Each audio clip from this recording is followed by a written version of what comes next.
Thank you for coming together today. This is Yasu, the organizer, director of this event. So I thank everyone for taking the time to be here with us. There may be some people who are gathering with us for the first time, but at the spring equinox timing in March this year, we had an event called Ecological Memes Global Forum. The theme was human and non-human interaction arising from AWAI. So with that as a turning point, we started this gathering. This time marks our third event. It's been more than half a year since the spring forum. In the northern hemisphere, we're past the vernal equinox as well. So with the change of the seasons, transcending many different fields and seasons, we are also transcending the dichotomy, division of the human world, and hoping this will be your opportunity to explore a new world. And thankfully, we have simultaneous interpreters today as well. So use the Zoom simultaneous interpreting function if you want. Maybe you can see the language selection buttons on the bottom of your screen. So select the language of your choice there. In the beginning, probably you may not be able to use the function. So let me make the announcement in English as well. Good evening or good afternoon or maybe good morning in Europe. Thank you so much for joining us today. I'm Yasu, a founder of Ecological Memes. And today, welcome to our gathering. And then our gathering started as a casual get-together after the Ecological Memes Global Forum held in March under the theme of Emergence from AWAI, regenerating human-non-human relations. And then you may hear the word AWAI first time, but AWAI is a kind of ancient Japanese term of Aida, which means in between, but also in deeper sense, it embraces, kind of implies something like a kind of space of ambiguity or plurality, which cannot be divided into simply white or black. And we believe that is a very important to explore with this concept, our relationship with the world, kind of culture and nature, or like human, non-human, life, non-life, and maybe you and I, or the world and us.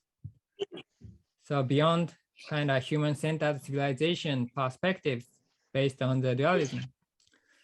Beyond that, kind of by interweaving the West and the East. So today, I'm very happy and appreciate for each of you here joined today. And we really hope to explore all together from kind of cross-disciplinary, multiple kind of perspectives in order to redefine the way of living a life, like designing a business, designing a society, then also even what it really means to be human on this earth in our time. So please enjoy. And then what are the most important things? We use Zoom interpretation function. And then you can use the, you can see the interpretation tab at the bottom of the screen of the Zoom. And then please choose the language you'd like to listen, which is maybe English. And then dialogue will be happening both in English and Japanese. So feel free to speak up or cut in English, even when speakers are speaking Japanese. And also chat is the same. So you can use chat either in Japanese or English. And then it may be kind of becoming chaotic, but nothing emerges without chaos. So no worries, please try. はい。ということでですね。So, 今、日英で、I just explained in both languages, Japanese and English. Are you able to listen to the language of your choice? Hope. 今日もたくさんの方に本当に Today we have so many supporting us with this event. And there are some interpreters or aspiring interpreters as well supporting us. 営みだったりしますので、ぜひ This 温かく is quite a vigorous workings, and I am sure that you are all welcoming their endeavors and their efforts in a warm way. ますので、And we're also leaving a recording 映像を録画していますので、そちらをご of 了承 this event. So please understand that we are recording this event. ということで、本日ですね、So that's that. AWAI ギャザリングのボリューム3ということで、テーマがです Today, ね our event marks the third, and the theme is microorganisms and the invisible world. いうことで、もしかしたら聞き慣れない言葉もね、あるかもしれないですけれども、 Maybe there are terms that you are not familiar with, but we'll be speaking about microorganisms and the invisible world of relationships and connections. And we're having two guest speakers. The first one is a doctor of preventive medicine and also an author of a book called Grow the Soil of Intestines and Forest. And the second speaker is Professor Henk Jonkers from Delft University of Technology, who is conducting research and development on concrete that utilizes the natural healing power of microbes in the Netherlands. So I'd like to introduce him in more detail, but soil organisms, microorganisms, and infrastructure and relationship with non-human beings. We're going to cover all those topics in exploring our being as human beings. お二人の本当に素晴らしいゲストとですね、 And as you can see, we have such remarkable speakers today. And also we'd like to have some moments to have our co-hosts to discuss with them. First person is Helen Oost,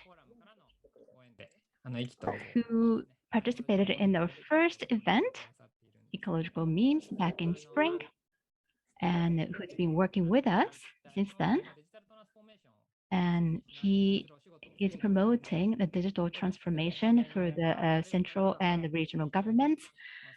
And he's also interested in the connection between the humans and other beings, covering the categories of spirituality and etc. From Helen, あるいは今日今ねこのギャ I'd ザリ like ングを to hear what he is feeling in starting our gathering event tonight. Haile-san, would you please share a little bit what brought you here? Yes, thank you very much, Yasu-san, for the introduction. And it's very nice to be with you again after so many months since March that we were exploring together. Like Yasu mentioned, I was introduced to ecological memes earlier this year. And from the beginning, I was very excited about all the different perspectives that were brought together in those 4 days in exploring the relations between humanity and our environment, natural environment, in support of finding ways to rebalance how we relate to nature and to explore what it means for us to be human in that perspective as well. And I have a background in Egyptology, so that's the history and the language of ancient Egypt. But my path has brought me towards specializing in the societal impacts of digitalization and the importance of applying new technologies with the right principles, keeping the natural balance in mind, also making sure that it leads to a healthy society. And that's the perspective that I find very important in this age where digitalization has become so prominent in our lives. And for ecological memes, I'm very excited that there's so much to explore with all these different topics that we can bring together and then see what emerges from that, basically. So it's for me an open dialogue and an open discussion with two very interesting topics that will be presented today, and the perspective of Shuhei as well. That we have a very beautiful mixture. So that's what brought me here. It feels like a group of kindred spirits all looking for a way to make our own contribution and understanding how what it means to be alive here in this time and what we can contribute to a healthy world, basically. So thank you.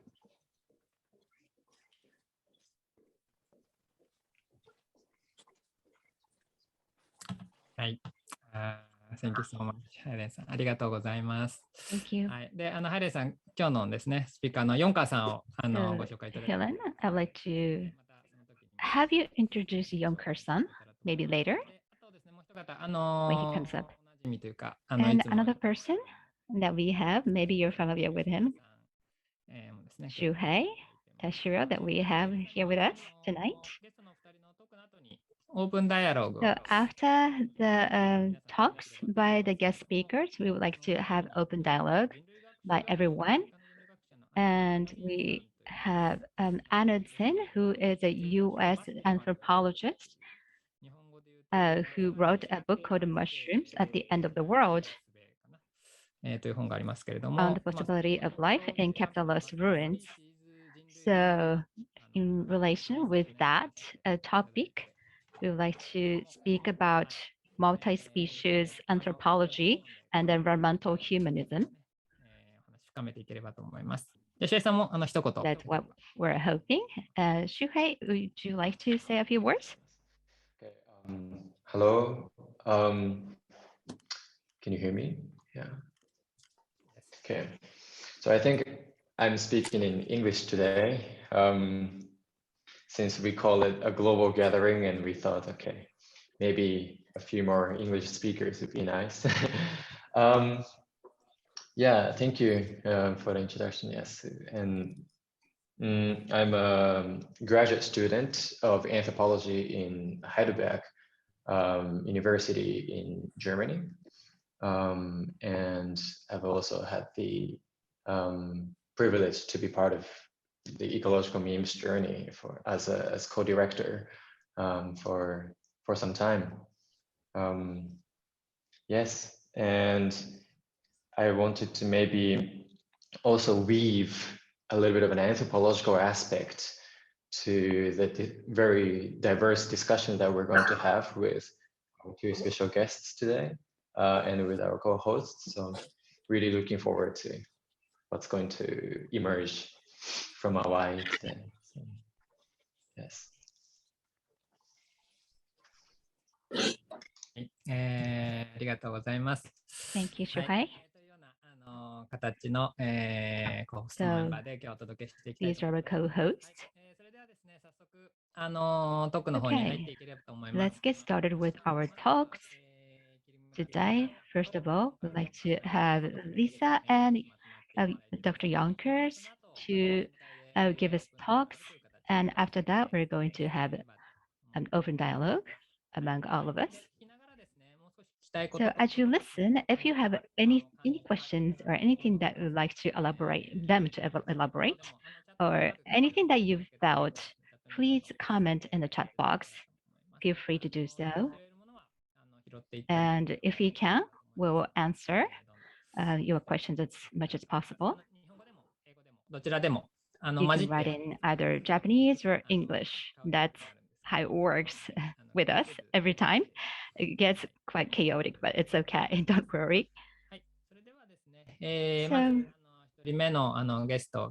our first speaker, I would like to welcome Dr. Lisa Kirimura. Do we have her? Yes, I'm right here. Thank you, everyone. This is Lisa Kirimura. So today I'm going to call her Lisa. So Lisa, you are a doctor of preventive medicine. And as you said earlier in your introduction, you wrote a book called Grow the Soil of Intestines and Forest, Planetary Health with Microorganisms. Yes, that book. Exactly. Thank you for raising it up. She's the author of the book, this very popular book.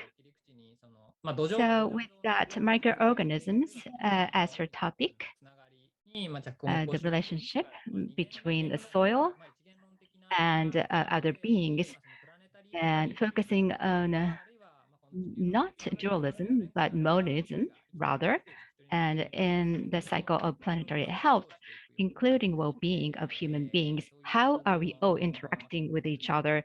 This is what she is exploring. And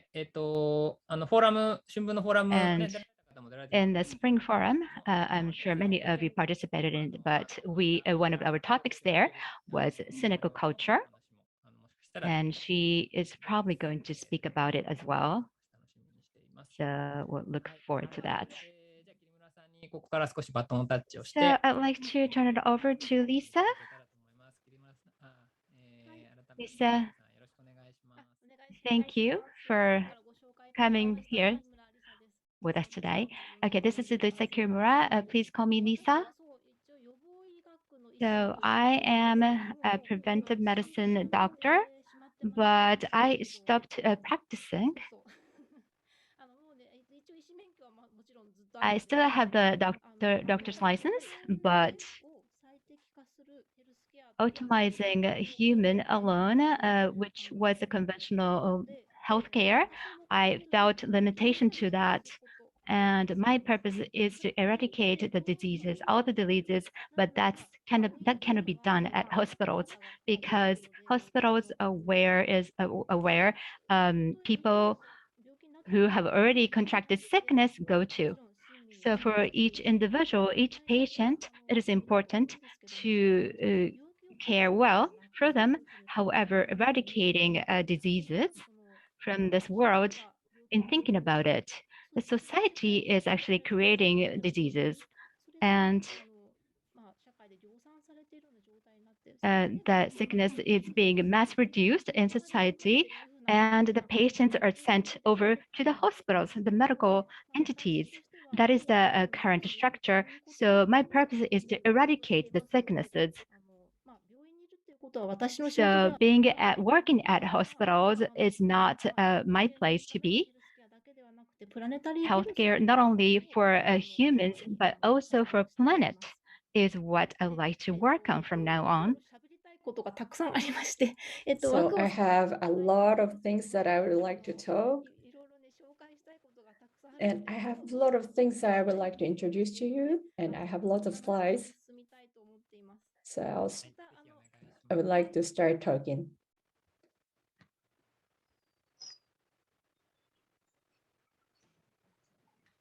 So I'm showing the slides. Can you see it?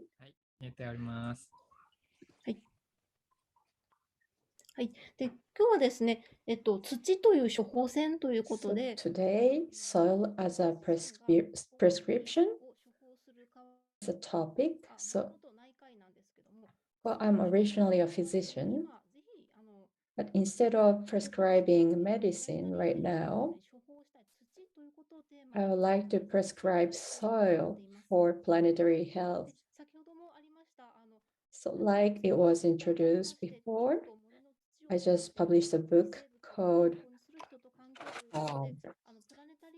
Grow the Soil of Intestinal Forest, Planetary Health with Microorganisms. And it is focused on planetary health. And I get a good response from the audience. And I hope one day this will be translated into English. So please support me. So first of all, the existing healthcare or medicine focuses on personal optimization. This is a conventional healthcare and its intention. However, right now, Corona became pandemic, and our environment itself is sick, so-called. So we are realizing that we cannot separate our own health with the environmental health. So if the environment is not healthy, we cannot maintain our own health either. Because of that, there's a global movement towards planetary health.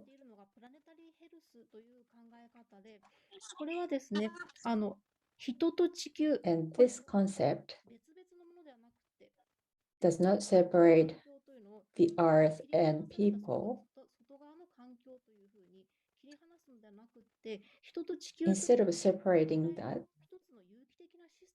it considers or views people and planet as one system and focusing on optimizing the whole. And this is the bottom line of the concept of planetary health. And I'm not presenting this concept. It was actually presented by Lancet, one of the prestigious medical medicine. And there's a global alliance to move towards a planetary health. So in order to realize or implement this planetary health, I would like to propose to focus on soil. Because soil connect us, human and planet. Destruction of soil leads to destruction of health of people and the planet. This is what I think. And as you already know, we are considered to be in Anthropocene. This is a geological period.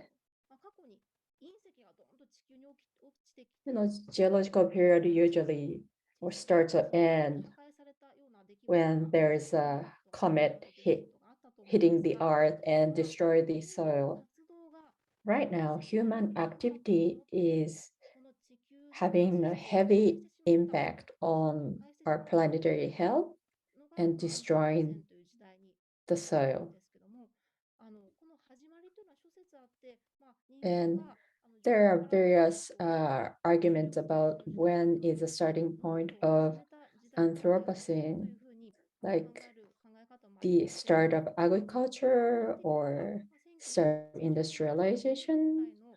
But in general, we consider, or they say that the start of the Anthropocene coincide with, between 1940 and 1960, where industrialization of our civilization started, including the agriculture and green revolution. And I would like to focus on livestock, factory farming, and other agricultural practice. So yes, what do you think of this picture? What do you think? Well, it's just really homogeneous, same stuff is lined up beautifully. Yes, exactly, yes. Like you say, But, when I show this picture to, average people, they say, oh, yeah, it's a farmland. この淡いギャザリングに集うような皆さんの視点だとやっぱり違和感ですよね。 Yes, kind of people who come to AWAI gathering, people might feel strange or different because same thing is just lined up very organized way. And average people don't feel strange about this. Weeds are put out, and this monoculture get rid of all other plants from the soil. And I hope, general public would start feel strange or something different about this kind of practice at the end of this gathering, or I hope at least that people will start shifting their awareness. And when you start to learn about Seneca culture, which I would like to talk about later, you would start feeling there's something wrong with this scenery, because this is trying to optimize just one species in an environment. And this will lead to destruction of biodiversity. So like, as in conventional agriculture, people usually add chemical fertilizer and pesticides to the soil. And this is a so-called ecological pyramid. And on the pyramid, there's human. As this is presented in pyramid, people are placed on top, but that doesn't mean that people are like more superior or anything. It just, there are less predators compared to the primary producers or other animals that becomes prey of the predators. So this is an ecological pyramid. And especially kind of agriculture that uses pesticides and chemical fertilizers, it destroyed decomposers and microorganisms, and it destroyed the functioning of ecosystem.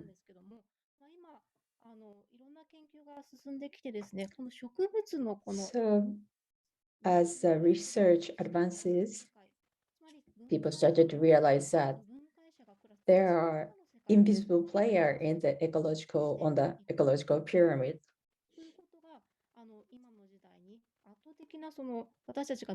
And they play a vital role, and we started to see the whole picture, true whole picture. And can you see this picture? Okay, yes. What do you think this is? ですかね。根っこだなっていうの Well, と、 I see roots 粒々が見えると、 and I see some 根粒菌です。 particles. 豆か根粒菌。 Are they like some aggregation of microorganisms?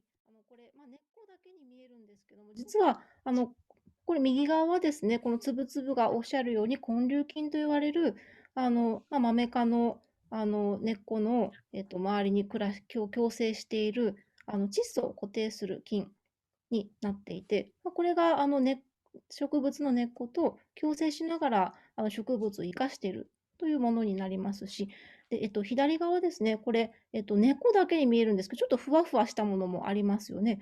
これが、So these 菌になっていて、これがthese particles are in symbiotic relationship with the plant. There is a microorganism on the right-hand side slide. Now, when we eat food, we try to cut the root, but when you look at inside the soil, there is a tons of microorganisms inside the root. But when you look at ecological, I call it web of life. That's what you can see. There is insects and many livings, but underneath the ground, and also there are many worms and little creatures under the ground, and leaves and death of other insects. And those worms eat those wastes and they process it and they excess. And those excesses is also make other creature to live, and they make a rich soil. That's how we symbiosis with other plants, and that's how we really reorganize the world. So please focus on those world inside the soil. I'm sorry, this is a little weird pictures, but when I think about humans, yeah, there is how we are connected to the creatures under the ground. In Japan, we are focusing intestinal microorganisms. I think all you guys know the microbiome, but where it's originally come from, it really comes from the microorganism inside the soil. So our ancestors, when they are born, the plants and other things, the virus under the soil, they put them inside their body and they lived in their intestines. So it's the same root from the bacteria inside the soil. So there's a microbiome inside our body process and make a good soil. It's a excesses in the nature world, and there's a death body of the animals and the death of leaves, and insect first the process, and then after the other microorganism, a process again into the smaller particle. Then we also eat those plants from the soil, and then we process it inside of our body. It's the same structure, same cycle. And then there is a correlation. ですけども、植物と人間のシステムを考えてみると、土 When we 壌環 think about the system of plants and human being, the soil can be intestinal environment. Soil organisms like a worm, the little microorganism, this is exactly same as our digestive systems. Like we bite them off, and we also process those food. 土壌菌がさらに分解して土を作る。そして And further, the soil-borne bacteria decompose it. So just like our body produces, or the soil produces the soil, and then our body produces stool, which becomes soil. And we have epithelial cells, which are it's in the same form as roots, and they absorb water and nutrition from there. And then the nutrition will be distributed to the tree trunk and branches and leaves as well. And the leaves and fruit are equivalent of ours. So if we want to become healthy, we want to make ourselves healthy and well. In order to do so, we have to make our soil, or the roots and the soil, well and healthy as well, as you can see from this chart. So they look like this, just like very similar functions like this. And our digestive tract looks like this, quite complicated as you can see, but in a simplified form, it looks like this, just a tract, just a pipe. From one category of studies, what is generated in the first when the human body is created is the digestive tract. It's formed even earlier than our brain, because this is the most important part of our body. However,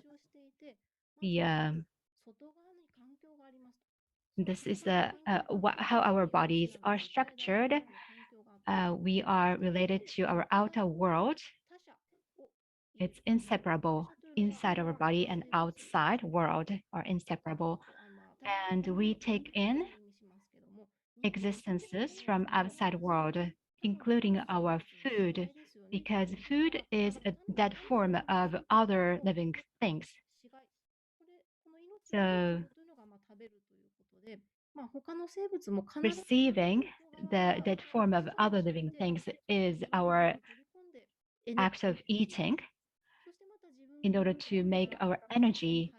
And when we digest the food, it becomes our stool, excretes it to the outside world, and then contributes to the outside world, and that will in turn come inside of us again.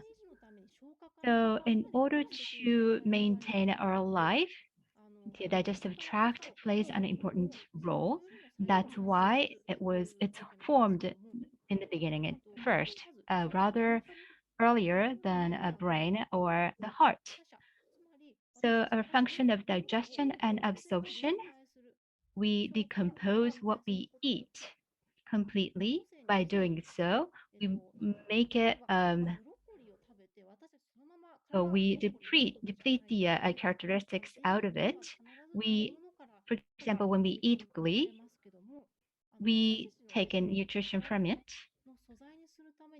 In order to make it part of our body, we have to completely decompose it to make it a material to make our body.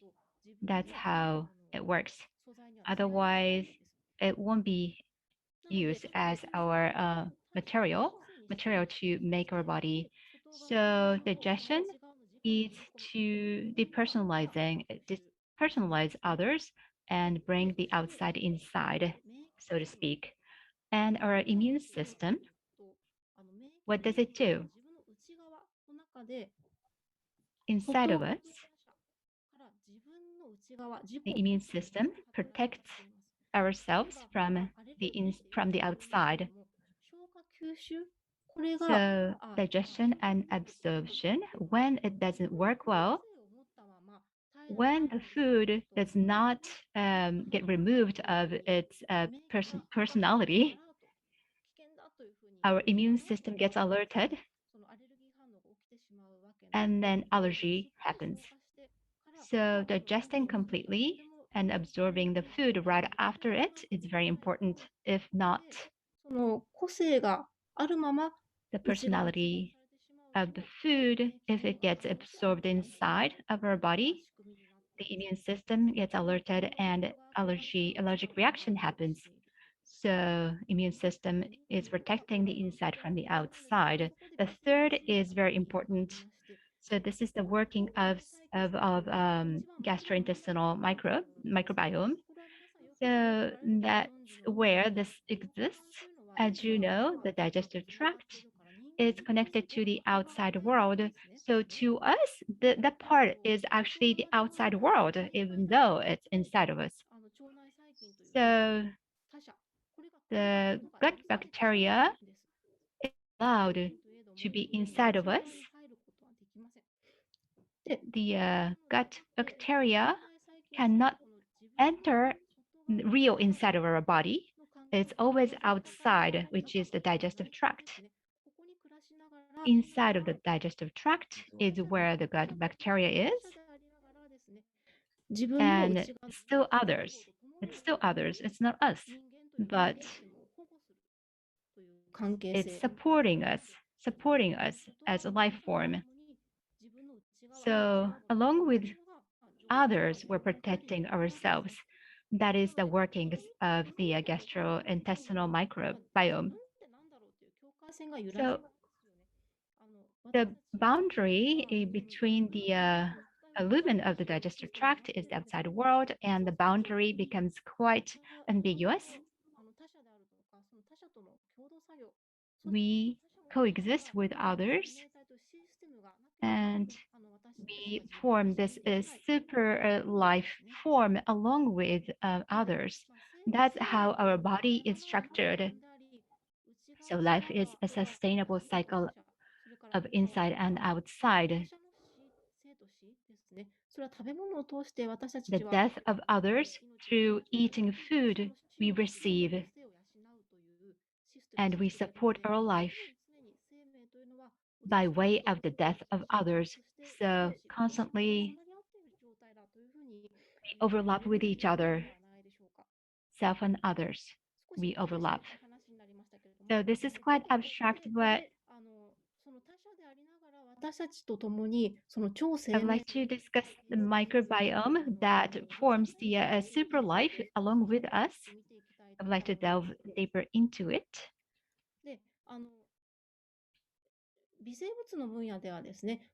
In the category of microorganisms, we as humans are not considered to be living alone, but rather we are a unit along with other microbiomes. This is a common sense in this field.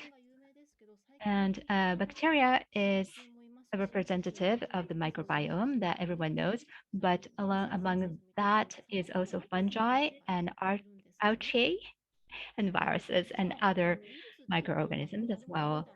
Viruses are considered to be evil usually, but we have not only resident bacteria, but we also have resident viruses. That is the truth.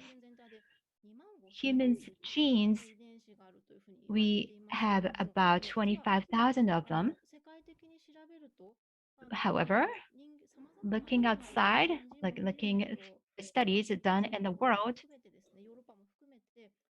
including all the races from the States, from Europe, we found that there are 12 million of them. So overwhelmingly,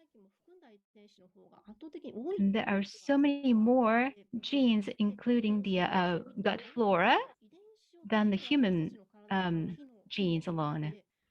So our bodies, in order for it to work, we need the support of all these microbiomes. So our bodies are not maintained just by us, but rather without these microbiomes, we cannot live, we cannot function. And with the COVID-19 pandemic and all, viruses are considered to be evil. However, are they really evil? I'd like to question that. Maybe it's a little different in Europe, but in Japan, it's very clean, and there is a disease called cleanliness. Maybe we can say that.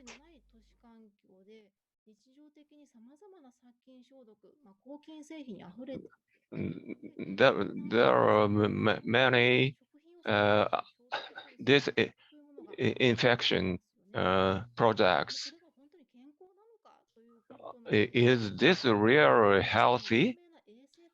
It's a very famous theory hygiene salary.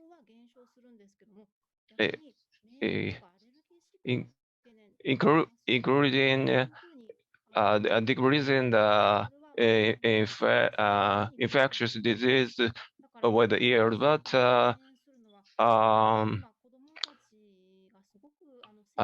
immune disorders is increasing.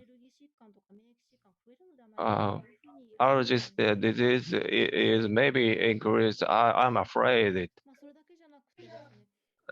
Not only that,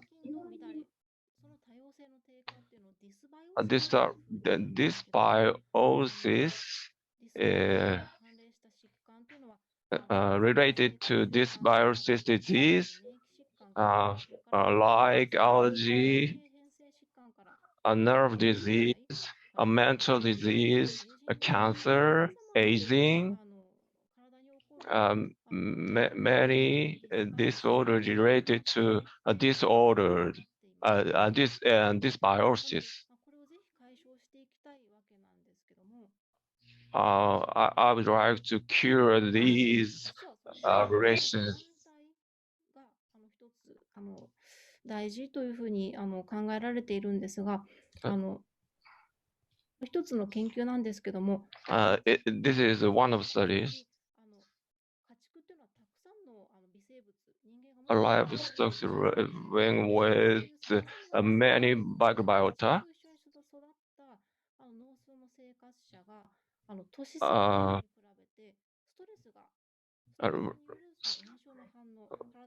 Less immune activation offering social stress in rural versus urban patient. Where was the regular rural contact?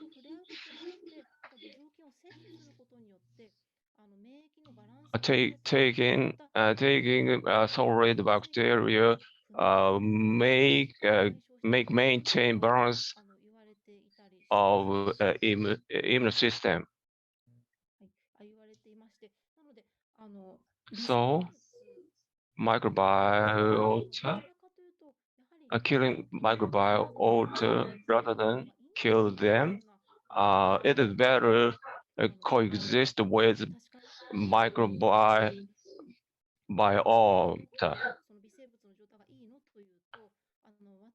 What condition of microbiota is good? For example, lactobacillus effective to something. It's a hero. It's one bacteria is effective, but actually there are many bacteria with each character. So diversity is important.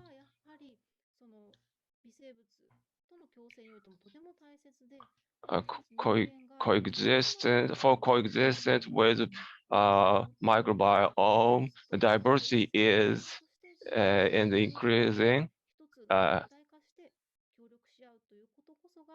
Collaborate with microbiome is very important, we think.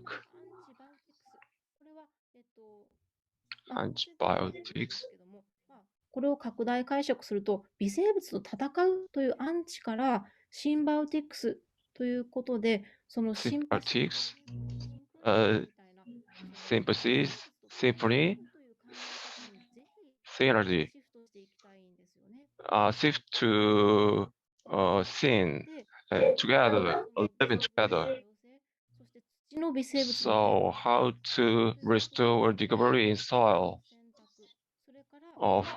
First of all, food choices. Second, contract with microorganisms. I propose there are two. First of all, food.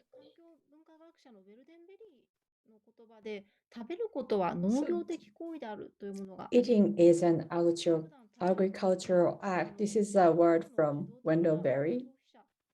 So instead of being a passive food consumers and just buy food, but this is probably the general lifestyle, but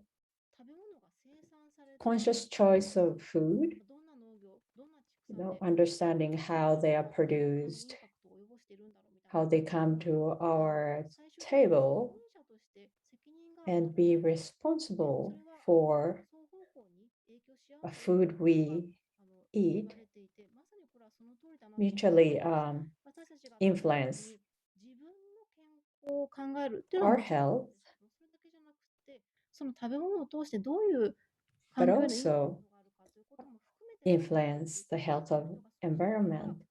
And the more people consider their own health together with the environmental health, we can move towards planetary health, I believe. So what kind of food we should choose? I would like to recommend organic products because it is good for our own health as well as good for the environment. This is one study. For example, pick an apple grown by and compare organically grown apple or whether it is grown with conventional agricultural method. You find 100 million bacteria per an apple. However, the diversity, species composition is completely different. For example, in an organic apple, hosts more effective bacteria.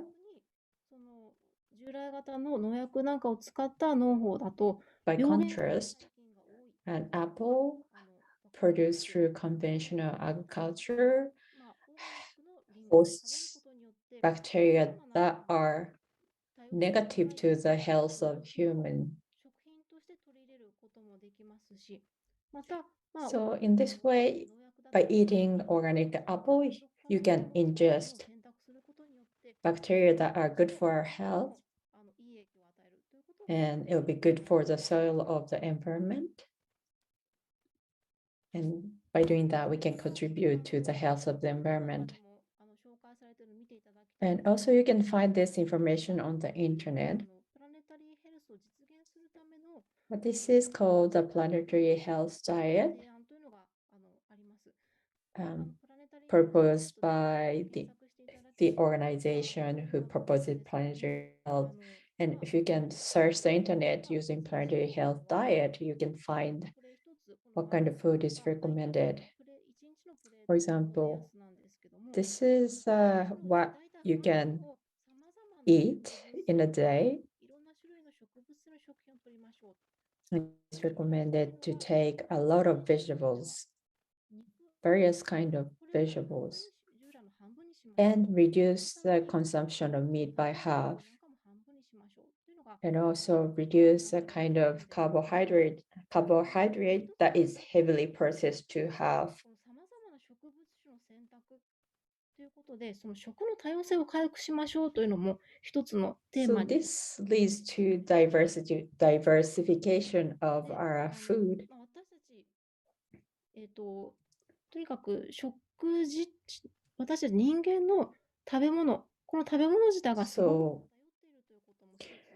So, kind of food what we eat daily is heavily not balanced, heavily imbalanced. So when you look at the food that are consumed in various countries, it is very imbalanced. For example, in Japan too, for breakfast you eat milk and bread, things like that. But overall, there are 250,000 species of plants and 66,000 species of vertebrates on Earth. But we only consume 12 crops and 5 species of livestock. So diversity of food that we consume has been incredibly reduced.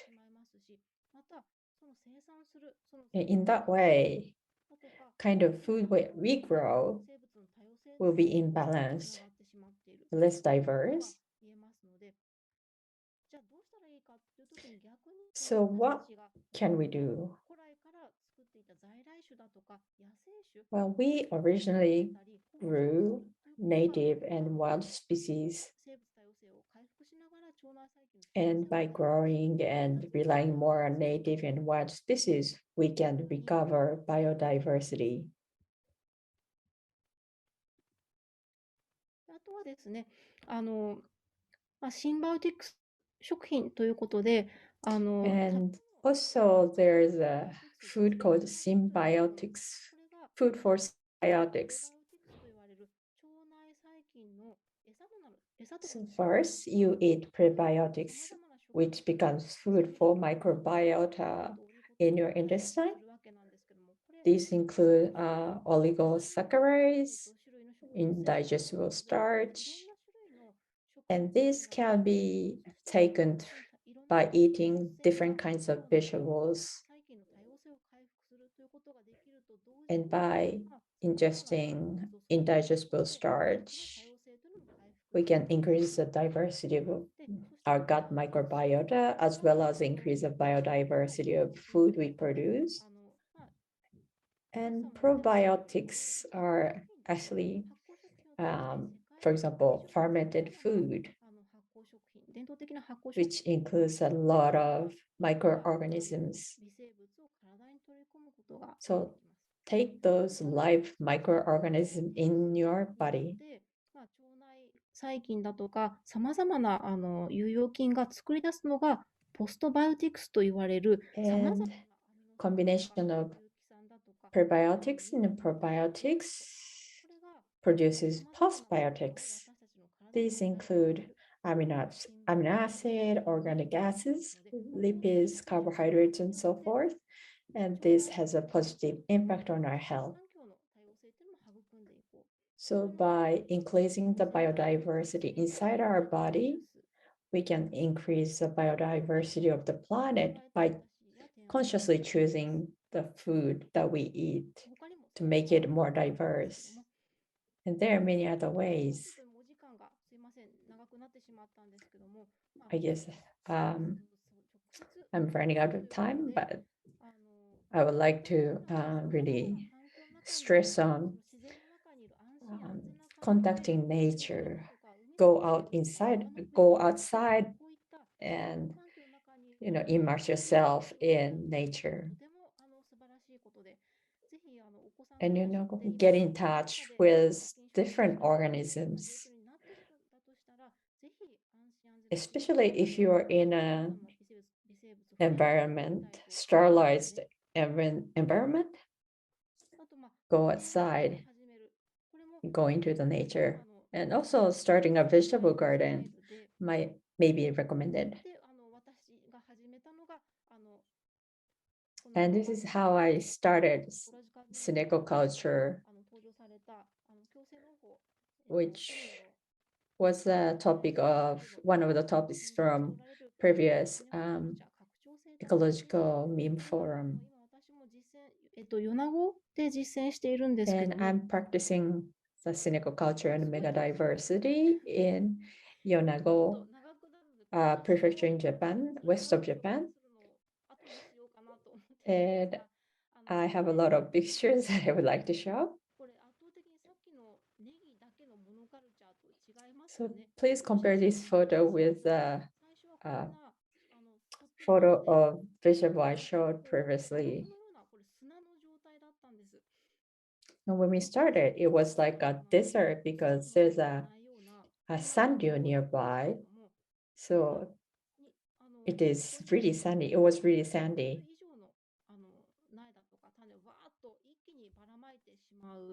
But こうやって混ぜるな危険の種をまいちゃって混ぜてしまうんですけども、でこれが最 Okay, this is now I just leave it alone, then it's becoming like this.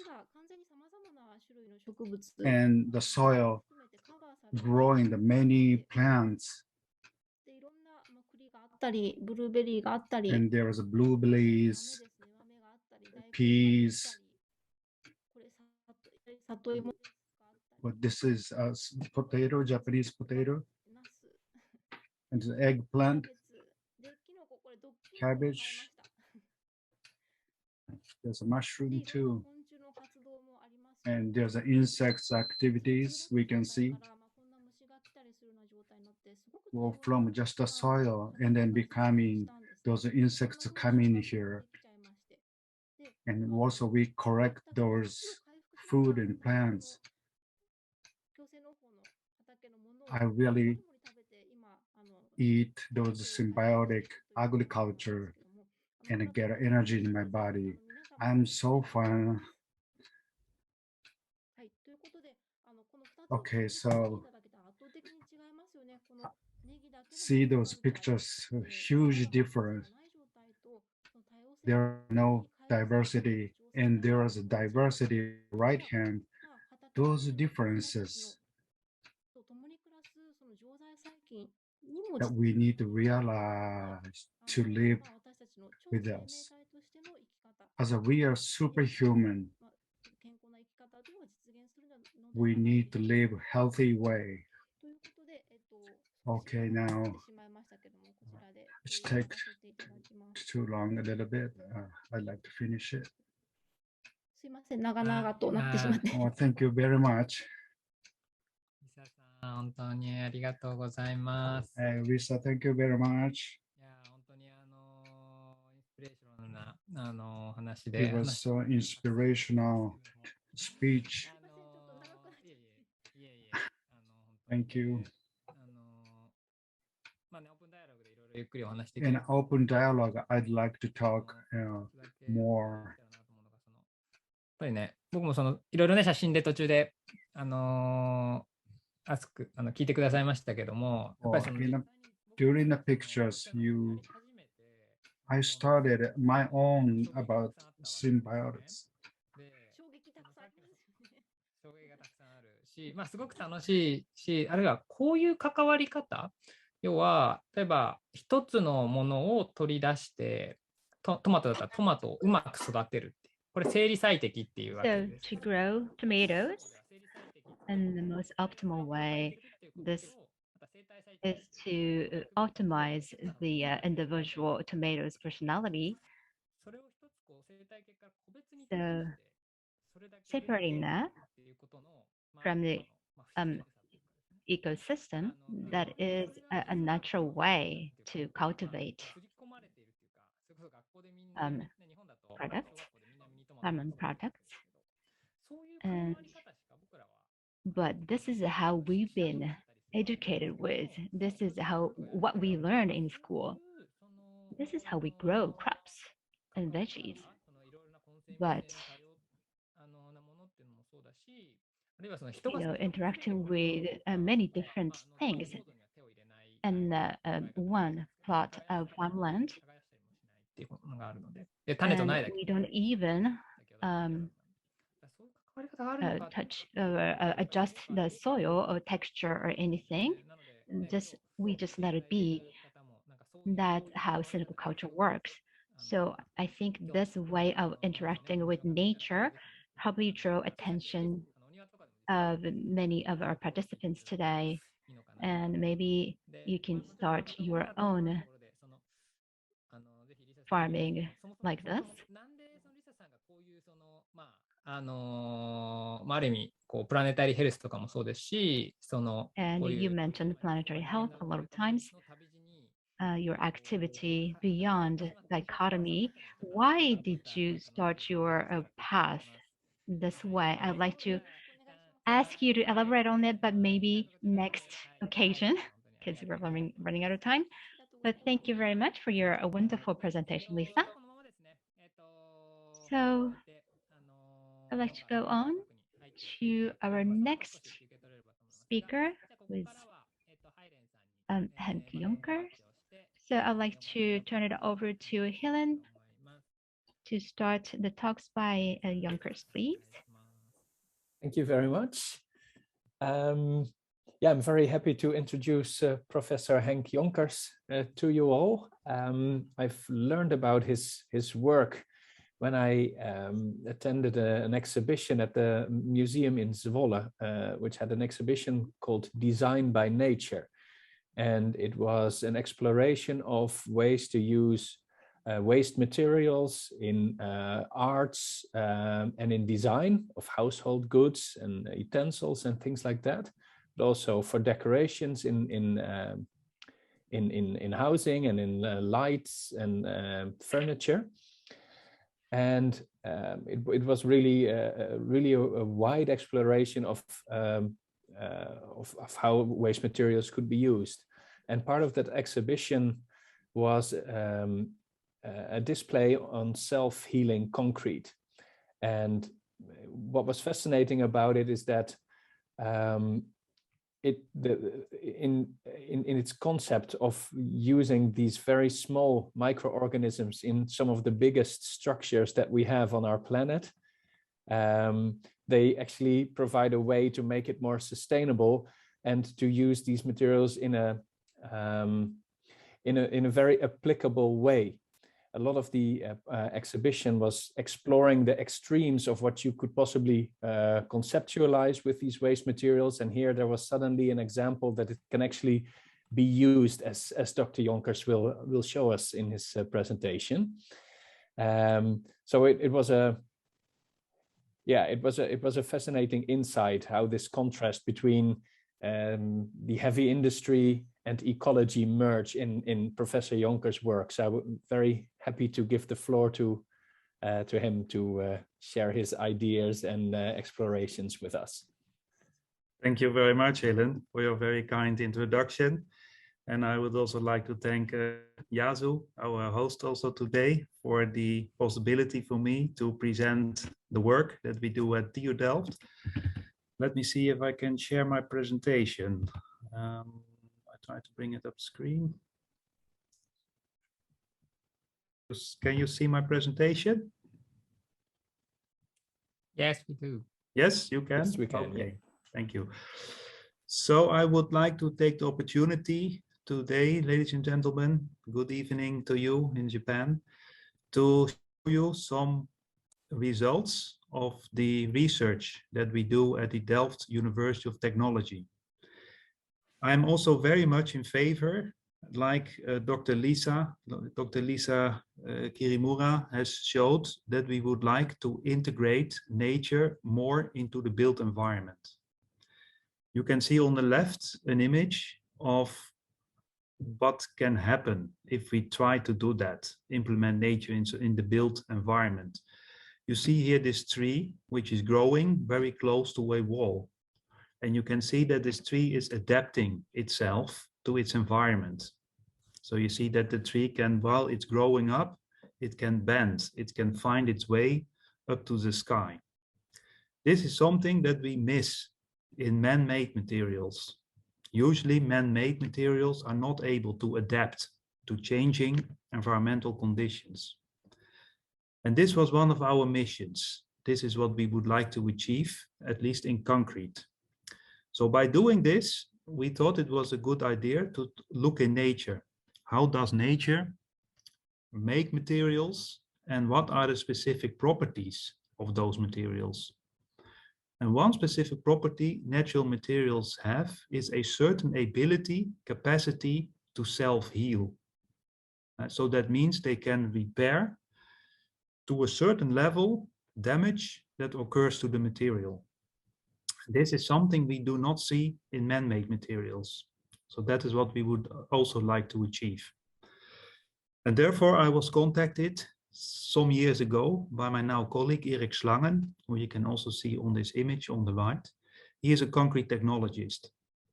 And he asked me, being a biologist with a background on microbiology, whether it would be possible to use bacteria to make concrete self-healing. I had at that time not much knowledge about concrete, But Eric told me that he had also not much knowledge about microorganisms. So we discussed and we thought it was a good idea to try to share our knowledge and combine our knowledge, our specific fields of science, to see if we could come up with a new man-made material that is actually based on biology.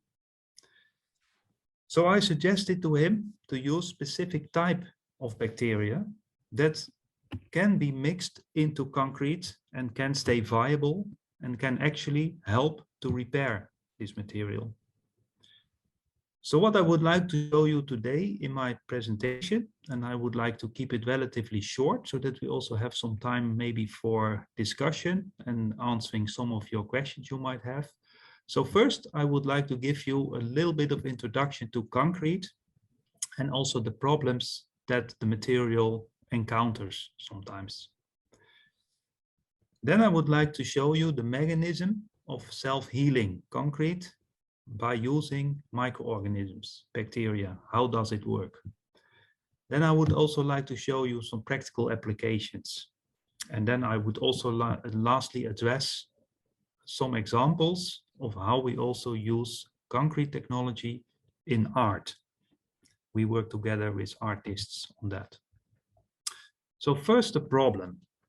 I have shown here some pictures of infrastructural works on the top. You see this very nice bridge. This is located in France, the Millau Bridge. And this one is made of ultra high strength concrete. With this material, you can bend, you can build very nice and delicate and slender structures, which are very durable in the sense that they can last very long and can deliver a very high performance. On the right, you see a more, let's say, average type of infrastructural work, a bridge, viaduct, and tunnel. And on the bottom left, you see the image of the aula. That is the main building of our Delft University campus. You can see that it's very robustly built, made out of concrete. Now, what is actually the problem with concrete in terms of functional performance? Usually, if we build this type of structures, we make a composite. We don't only use concrete, but we also use a steel reinforcement. And this is required because concrete is very strong under loading, compressive loading, but it's relatively weak under bending loads of tensile loads. So therefore, we have to implement some steel to take over these tensile stresses. But this always happens in concrete. And that as a result, you can see that sometimes micro cracks occur, as you can see on this image on the bottom right. These very small cracks are not a problem for the durability, for the lifetime of concrete, because concrete is designed in this way. However, these very small cracks can result in some issues like leakage problems. So if you build underground or if you build a water reservoir, then you see as a result of these very small cracks that you might have leakage. Another problem is, and it has to do with the lifetime of concrete structures, is that through these micro cracks, you can have ingress of aggressive chemicals like moisture or chlorides or other forms of chemistry that start to corrode your embedded reinforcement. And when this happens, you lose the tensile strength capacity of your concrete, and then you might see collapse of your structure. So this can happen everywhere where environment is relatively moist, relatively wet. And this is a quite serious issue for our economy, because we see that in most countries in the world, we see that our ministries have a certain budget to build infrastructure, but they also have a budget to maintain and repair infrastructure. And these are usually equal amounts. So half of the budget is actually spent on maintenance and repair costs. And this also comes with additional costs to society. Take, for example, a metro system, underground system. When you need to do maintenance and repair, you have to stop the traffic. and this is very costly to society. So therefore, we have a lot of associated indirect costs to repair and maintenance of concrete. Now, what we thought of as a solution is to develop this concrete that has self-healing capacities. So that means that if a defect occurs, it can autonomously repair itself. And here I show you an example. So on the left picture, you see cracked concrete, and in the middle and right picture, you see that over time, this crack automatically closes. It seals itself. So it's not the idea to make concrete much stronger, because it's already strong enough. And even if it's cracked, you have the steel that takes care of the tensile loads. However, we would like to waterproof the concrete, to make it watertight. And also on the second performance is that it should last longer, so that it will protect the embedded reinforcement against corrosion. Now, and for that, we use bacteria, we use nature. You can see on the top two images of sandstones and limestones materials, which are actually also produced over the millions of years by bacteria and microorganisms which produce limestone. And this limestone is a kind of natural cement that glues the sand and gravel together, resulting in these limestones and sandstones. Now, this natural process we like to adopt and also use it in our concrete, but we would, of course, like to speed up this process, because we don't want to wait hundreds or thousands of years for this process that can help us to make concrete self-healing. So part of my initial research was to find the most suitable bacteria that are happy enough to be casted in concrete. So bacteria that would not instantaneously die when you mix them with the concrete mix. And secondly, I took much effort to find a specific food source, a nutrient that can be used by those bacteria to grow on, and during growth also convert this nutrient source to calcium carbonate, to limestone. And I found this food source in a chemical that's called calcium lactate. Well, lactate is lactic acid is a product that you typically find in milk. So it's also a very natural product. And the calcium part is then used also to make limestone. So this is just an image that shows the chemistry that lies behind it. And the chemistry is actually quite simple. So what the bacteria do, they take the nutrients. I'm not sure if you can see my cursor. The nutrients is in this case calcium lactate. And what bacteria do, like us, they use some oxygen and they start to convert this chemical into energy and partly also into biomass. As a byproduct, these bacteria then produce calcium carbonate, which is limestone.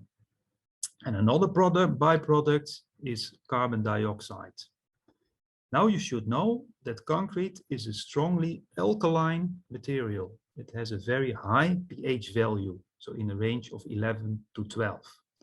And this is due to cement chemistry. If cement reacts with water, it produces stone-like material, but as a byproduct, it also produces calcium hydroxide, which is called portlandite. And this mineral can react chemically with carbon dioxide. So this is also produced by the bacteria.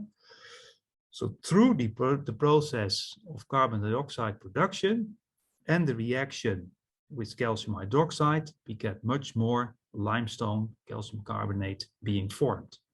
So this is a very simple process on which the bacteria-based self-healing concrete works.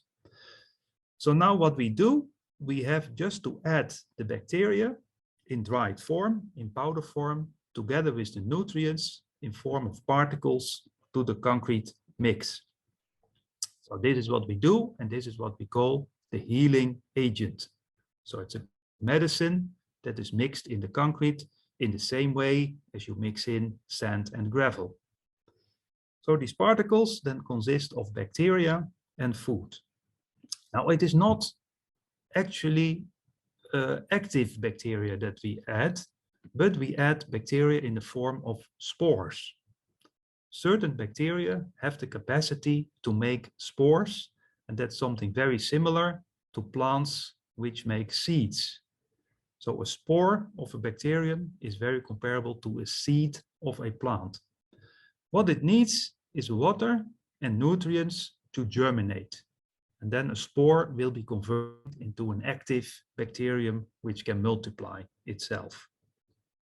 Now, the spores of these bacteria are very, very resistant.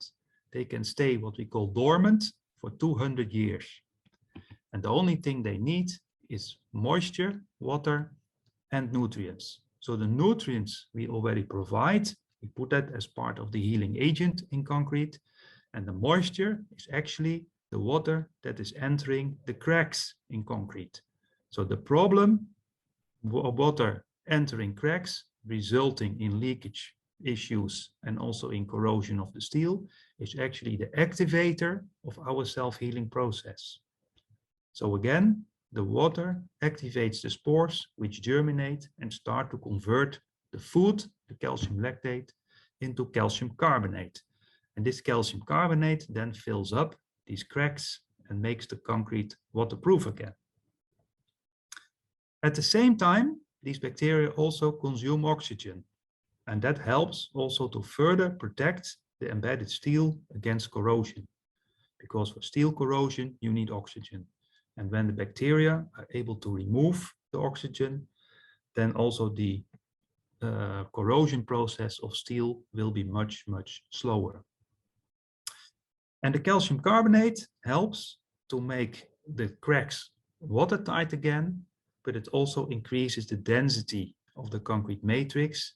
And this also helps the concrete to be better protected against other forms of degradation.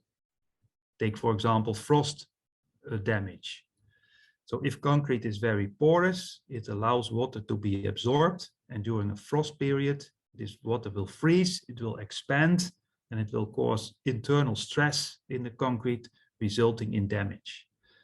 So by having a mechanism that internally produces limestone and densify the concrete, you have also a better protection against this freeze and thaw damage. Now here you see an example. This is a picture under the microscope of damaged concrete. Here you see this micro crack. This is a crack with a width of about 0.2 millimeter.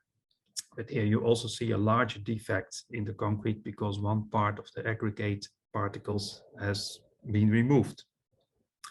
Now what we have done, we have just put this sample under water for about 6 to 8 weeks time. And then you see that indeed the bacteria become active. Oh, this goes too fast.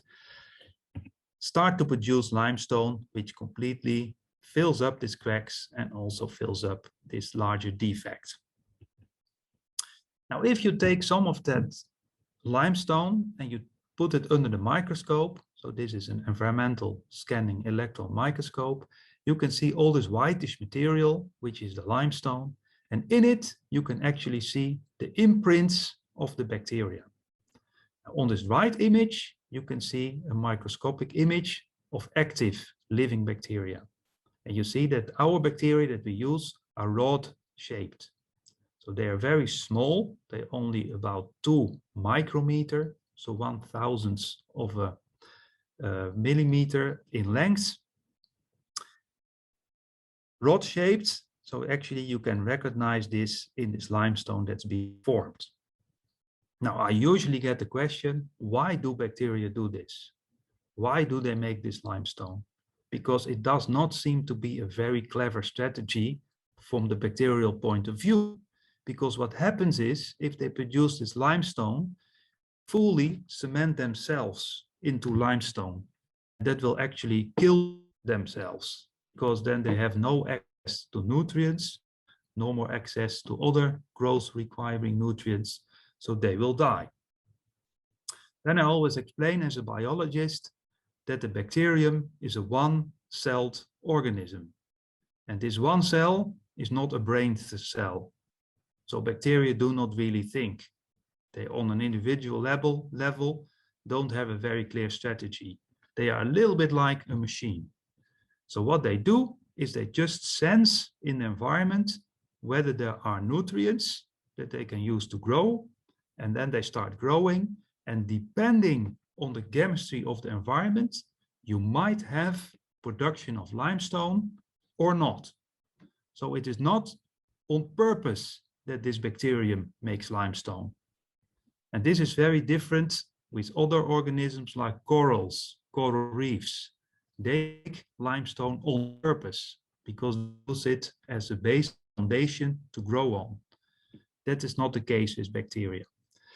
In our case, in concrete, we get this limestone production because the environment is very alkaline. And under alkaline conditions, you have this process of precipitation of limestone. Now going to practice.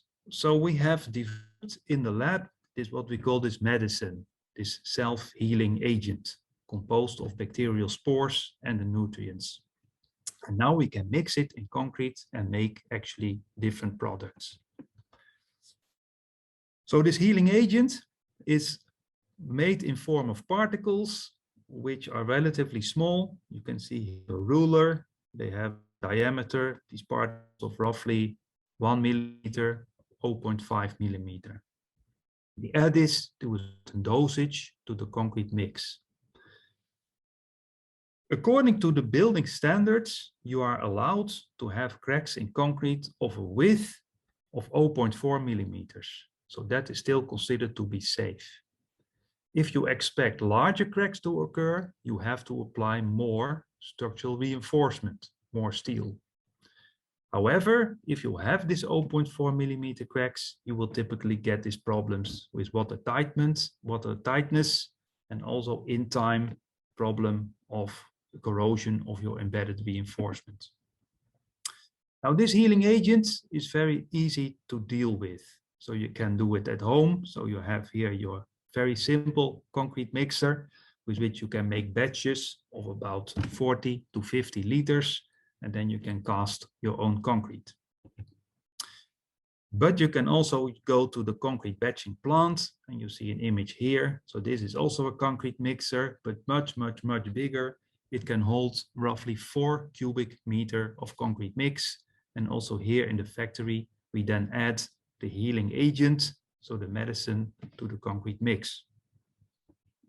Now this material can then be used to either make prefabricated concrete elements, as you can see here, this picture, and prefabricated elements can be used to make, for example, watertight structures. So this is a demonstrator project in which we built a wastewater treatment tank. And this is to demonstrate that our self-healing works. So here we have made panels, prefabricated panels, and you can see the person standing here. So these are panels of 7 meter height, about 2.5 meter wide, and 30 centimeter thick. And these panels are used to make this prefab water tank. And here you see the tank actually in surface. Now you notice that some of these elements have this logo, and these are the elements that contain the healing agent, and other elements don't have the healing agent, so they act as a reference. Now we have built this tank 3 years ago, and until today, I can say that the self-healing actually works quite well because these panels show no sign of degradation. Now, to be very honest, I must also say that also the reference panels until today do not show any sign of degradation. So in this case, in this demonstrator project, we are still not sure whether the addition of the healing agent was actually helpful, because in this configuration, you do not really get cracks or fast degradation of the concrete. But at least this demonstrator project showed us that there's no harm to put healing agent in the concrete mix. But then we went to a second demonstrator project, and this was a project in which we used in situ cast concrete. So this is what you are familiar with. So this is the concrete batching plant. Then the wet concrete mix is poured in a concrete truck, and this concrete truck drives on site where the concrete is then actually being cast, let's say, in some formwork. So this is our second demonstrator project. Here you see where it is being built. It is a rectangular tank in this case. It is a dimensions of 50 meters by 5 by 5. So in this case, we have made one of the walls, the outer walls, of self-healing concrete, and the other one of traditional concrete, so no healing agent added. This is how it looks like when it was finished. So it says also water on the side because it is a water tank. And in this demonstrator project, we could actually demonstrate that in the walls which did not have healing agents, crack formation took place, resulting in leakage, while in the wall where there was healing agent added, there was very nice self-healing of these cracks, resulting in water tightness. So we have also done more projects with self-healing agent. So this is typically basement walls, which should retain groundwater, also usually resulting in kind of a lot of leakage problems. You can see it here, that this is some water that is developed because of leakage that you have in these walls. So also in this project, we could demonstrate that thanks to the use of the bacterial healing agent, we had much better waterproof concrete.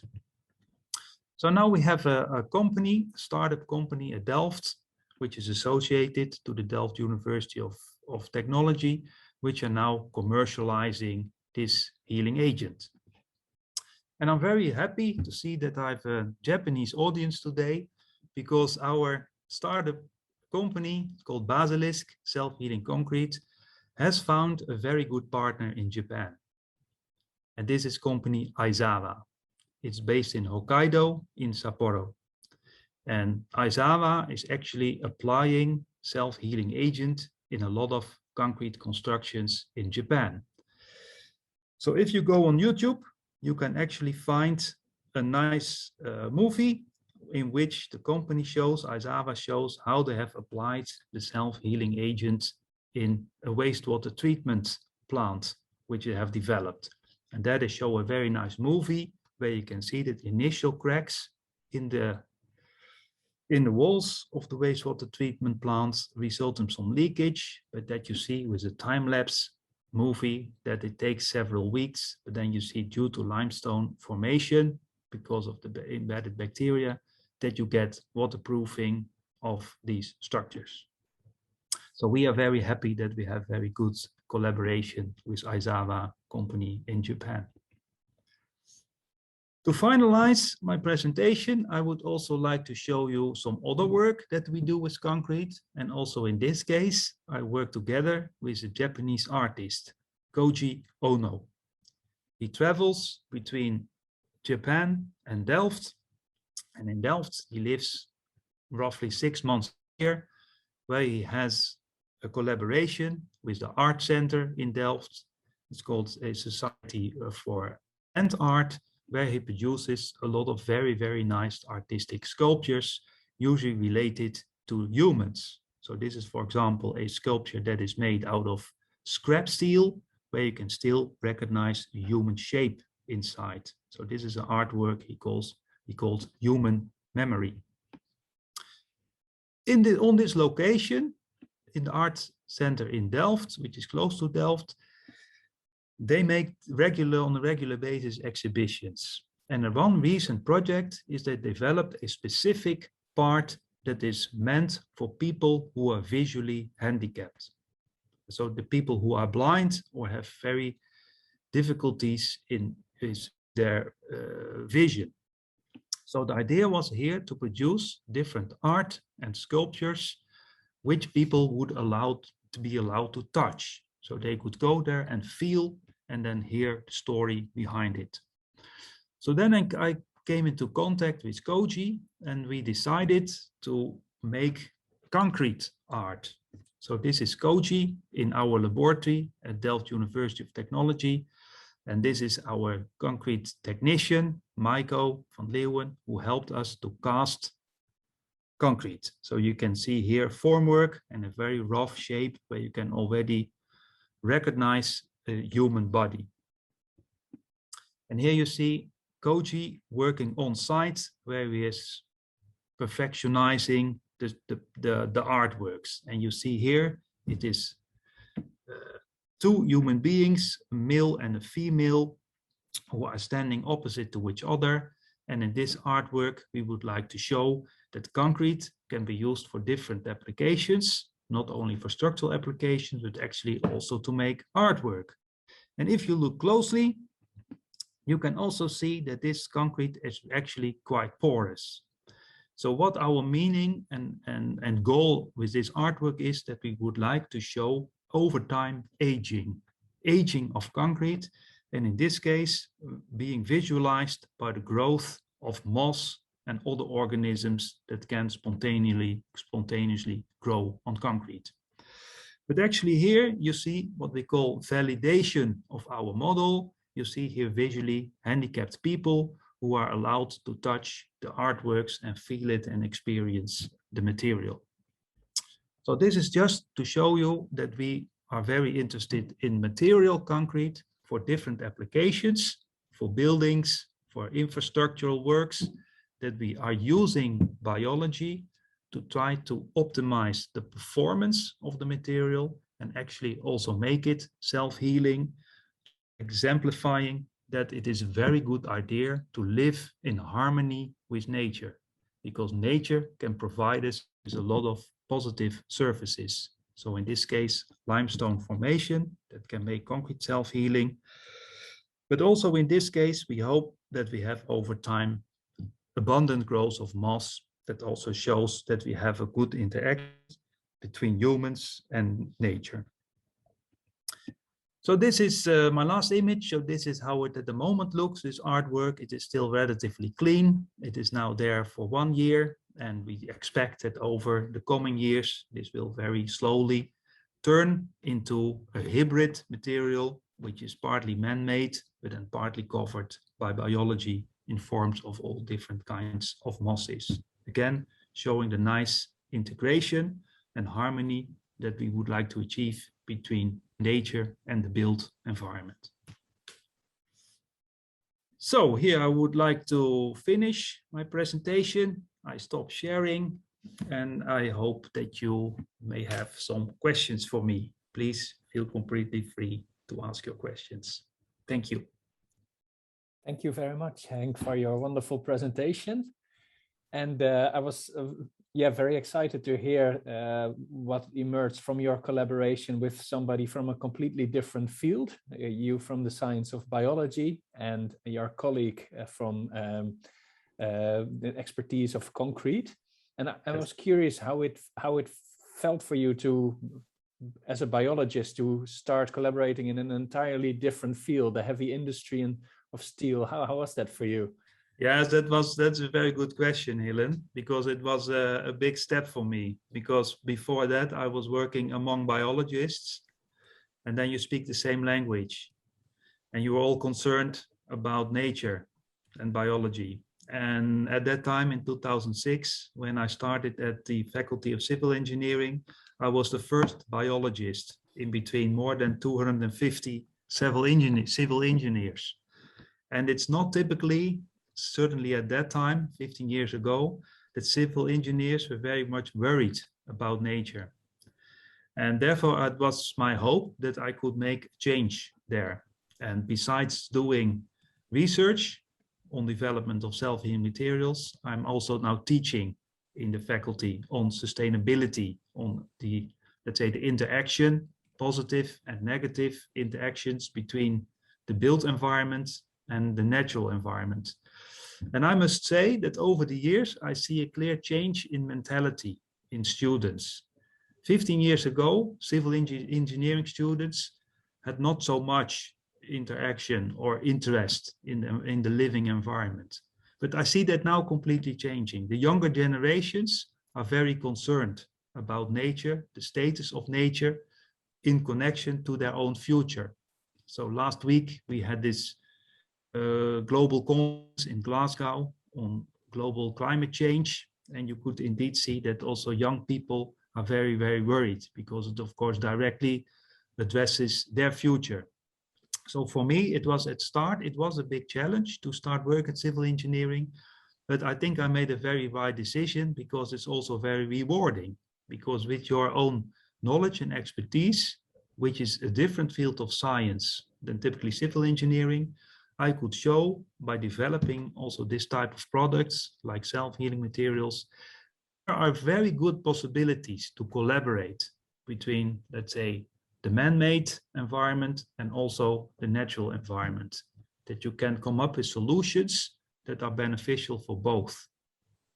Yes, indeed. And I when I spoke to one of your colleagues from Basilisk, Mark, he also mentioned that because you add this self-healing agent, you can actually reduce the amount of steel that is required in certain structures. So there's quite an environmental impact there as well. Yes, there is a big environmental impact. So on the one hand, we can reduce maintenance and repair requirements. We can also extend the lifetime of a structure. So that means that you need to build less. But indeed, as you mentioned, we can also decrease to a certain extent the steel reinforcement that is required, because part of the steel reinforcement is providing strength, but another part is only there to make sure that if cracks occur, that these cracks remain very small. So for watertight constructions, you need to put a lot of additional steel. And this is what you now can save. So you can reduce a significant part of that steel. And instead, you apply this bio-based healing agent that also results in water tightness, but also results in a very much lower environmental footprint of the material. Exactly, yeah. So you basically, your discovery has an impact on both the concrete industry and the steel industry as well, in that sense. Yes, yes. And when we were chatting before the program started, you also mentioned, which you also mentioned in your presentation of the concrete art, with the moss growth, that you're also looking into ways to apply nature inclusive building technologies, basically to have more organic growth in concrete structures within cities. Is that correct? Yes. Yeah, that is indeed another line of research that we do. We are trying now to make what we call bioreceptive concrete. So that is concrete which is a high quality, but at the same time allows spontaneous growth of vegetation and different types of plants, typically like moss, to grow on the concrete. We can already help and speed up this process by seeding some moss on that bioreceptive concrete, resulting in already within 3 months of a growth of a nice layer, biodiverse layer of moss. And this provides us with a lot of extra functionalities. We call it eco-concrete because it is not only aesthetically pleasing, it looks very nice, but it contributes to our human well-being. Because, for example, unlike other types of plants, mosses take their nutrients and food from the air. So they act as filters. They can filter fine dust, but they also take nitrogen components from the air, like ammonia, but also nitrous oxides, which are usually not good for the environment or for human health. These mosses use it as food, so they can filter this out.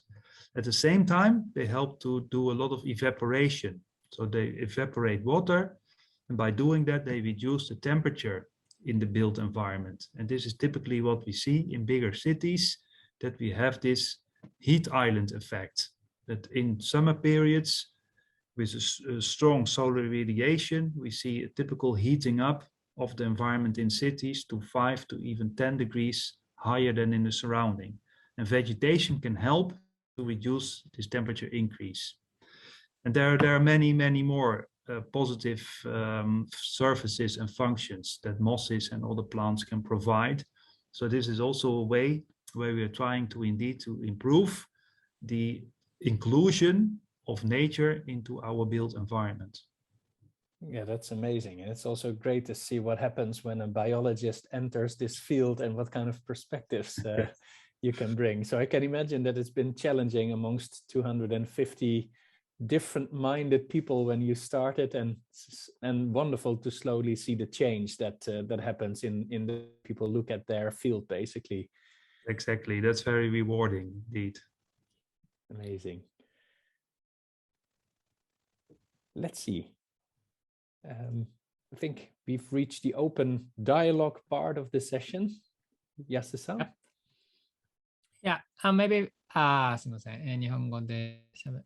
はい、ありがとうございます。本当に、ヨンカーさん、ヒーレンさん、ありがとうございます。少しだけ、休憩を挟んで。Thank you so much, Yonka and Helen. So let's take a break for 5 minutes, and we'd like to invite you to have a discussion, dialogue with Lisa-san and Yonka-san. Thank you so much for your inspirational presentation. And if you would like to ask any questions or any comments, please utilize the chat box. Thank you. はい。そろそろね、進めていきたいと思いますが。Does everyone? So do we have?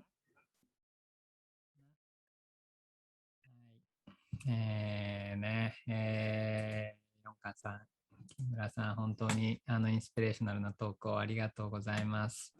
ね、本当に。Thank you so much for your inspirational talk.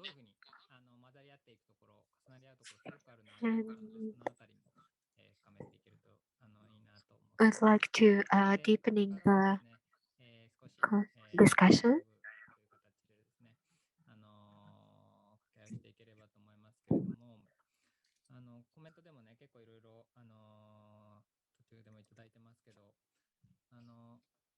So many comments in the chat box, and それぞれ例えば自己と他者とか、あるいは自分たちと他の self and others, and man-made material and natural material, the contrast of those things we mentioned. So we take it for granted that there is a boundary between those things. However, now we're seeing that the boundary can become quite ambiguous. the talks according to their talks. About.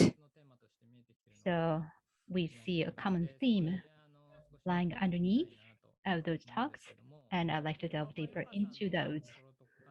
And Dr. Jonkers mentioned his journey, starting from him being biologist to something totally different, such as concrete. To Dr. Lisa, I'd like to ask, going beyond dichotomy or division or dualism, which is a journey, what made you step out into that journey in the first place? If you could elaborate on what made you start that journey in the first place? Thank you, Yasu, for your question. And Professor Jonkers, thank you so much for your moving presentation. I was very touched. So Now, the thank you so much, AWAI between Yonka-san humans and and non-humans, Helen-san. how did I come to focus on that space? Let me explain. I'm interested in the human beings to begin with, and I wanted to explore the life of human beings. What is human beings? The definition of the human beings I was so interested in. From my field, I was involved in healthcare through food. The act of eating that we discussed earlier. In that act of eating, we eat others. That is the essential nature of eating. So what we create originates in others that was in our outside world. So what is the boundary between myself and others? You know, that boundary became more and more ambiguous in me, in my thinking. That's what was happening as I explored more and more. So when we think about life form, I used to work at a hospital myself, like I said, and there people are attached to the idea of living, keep living. You know, living is supposed to be the best thing ever. Avoiding the death, taking death as evil, that is a monoistic way of thinking, but that's what was prevalent there. Health is what's good, disease is evil. So dichotomy was there. That was the general idea that was prevalent. However, for the human being to live, we have to die at the end. Because we die, we live. The cycle of life and death, it has to be there in order to maintain the dynamism of Gaia, the earth. And the disease, is it really evil? My mother, for example, was sick when I was little for a long time, but through her sickness, she noticed things inside of her. And because of her sickness, I became a physician, and I was given this opportunity to speak to you like this. So everything has two aspects. You cannot treat things black and white.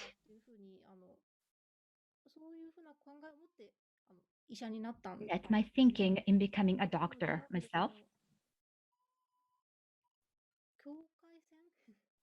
So the boundary, to draw a boundary from where to where, that is a matter of human consciousness. In the end, the problems that we have in the world, like sicknesses, or all the social problems in the world, such as climate change and social imbalances, those are created by human consciousness. That's the conclusion I drew. So we cannot just make our human health better, but we have to raise our awareness, and through that, we will be able to solve all problems in the world. That is what I'm thinking. So to speak, updating human OS or societal OS. This is what's behind my activity recently. Thank you very much. So you mentioned the digestive tract and so forth. The digestive tract is a pipe that's connecting us with the outside world. You said inside the pipe, the tract is outside the world. And you also mentioned the genes and also the number of genes of the non-humans surpasses the number of our human genes. So the boundary between those things, it's quite ambiguous. However, there is a mechanism we have to identify, you know, using the our immune system. We have to identify things like protein and stuff for us to live. But it drove me home that, you know, a world like that actually exists. But we also had some comments mentioning the same thing. You know, the boundary was becoming very ambiguous for them. And to Dr. Jonkers, I would like to ask you about this dichotomy. So when you mention a self-healing concrete, concrete is considered to be very artificial, very materialistic, And it never occurs to people that there can be life form inside concrete. But the existence of bacteria, as you explained, as well as the concrete art, when you think about aging from that perspective, the boundary between life and aging or death, that boundary is also apparent here and there. And also you are a biologist, so your perspective is also from that field as well. And listening to what Lisa said, what is your take on this concept of AWAI or boundary, or this boundary, space of boundary? And if you are taking any activity related to this theme, can you please elaborate on it? Yes, thank you. Thank you. Very good question. I think we have also in my field of science, we experience, at least in the past, all these barriers. Like in the past, in typically civil engineering, considered nature as the enemy, because nature was degrading, let's say, our man-made structures. And it is just recent that people start to understand that there could be a good form of collaboration between the two. And I'm just giving these examples myself in my research, that you could show that what we call also in the program building with nature, that by implementing nature in our built environment, but also in our products, you can make products which are more beneficial to both. And of course, we have done this in the past already, naturally, by building, using natural materials. Of course, by doing farming, we clearly understand that we fully depend on nature. But I think it's only in the more recent decades that we, as a society, became more or less, or at least we thought that we could become fully independent of nature by just developing hard technology, that we could solve all possible problems with technology. And of course, medicine is an example of that. We are now able to cure a lot of diseases, of course, not all of them, which sometimes helps people, or at least gives people the idea that death is something that we don't want to be confronted with, or is maybe somewhere in the future something that we can avoid or escape from. On the other hand, as a biologist, I also think in systems, system approach. So we as humans are clearly part of nature. Just imagine what would happen if people would not die anymore. Does it mean that we should also not produce new people? Because we are already with 7.5 billion people on our planet. And in our societies, I think we have a very high standard of living, which means that we have a very strong effect on our natural environment.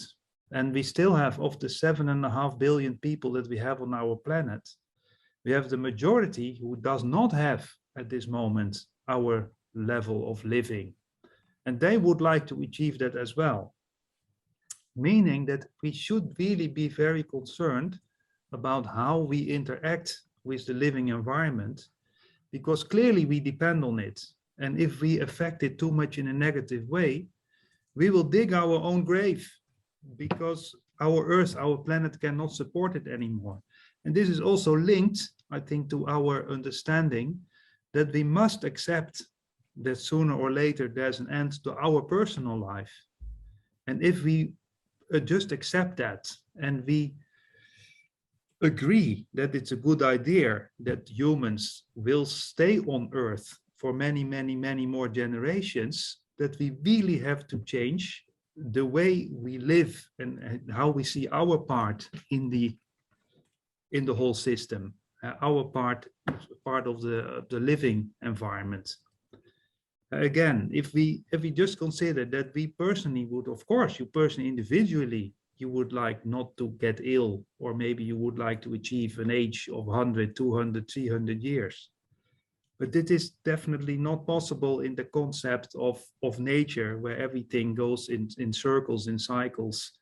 And I fully agree here with Dr. Lisa, that this is something that we have to understand and accept, that the way of living that we have done in the past decades, how we developed, is not a sustainable way.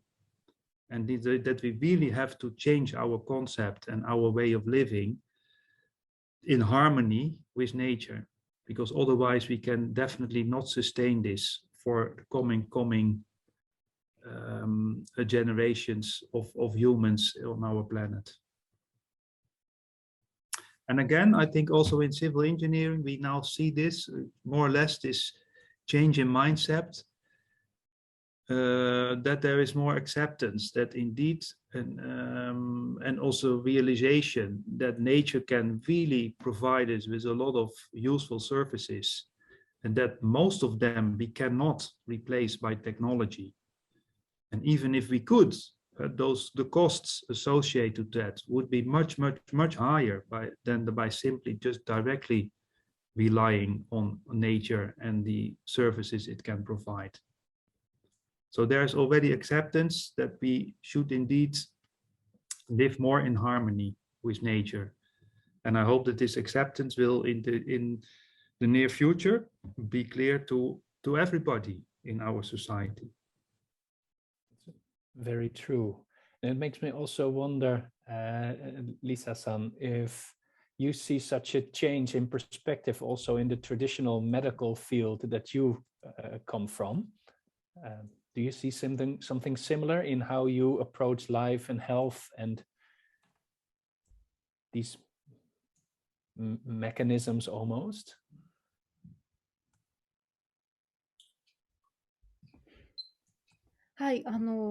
Yeah, thank you.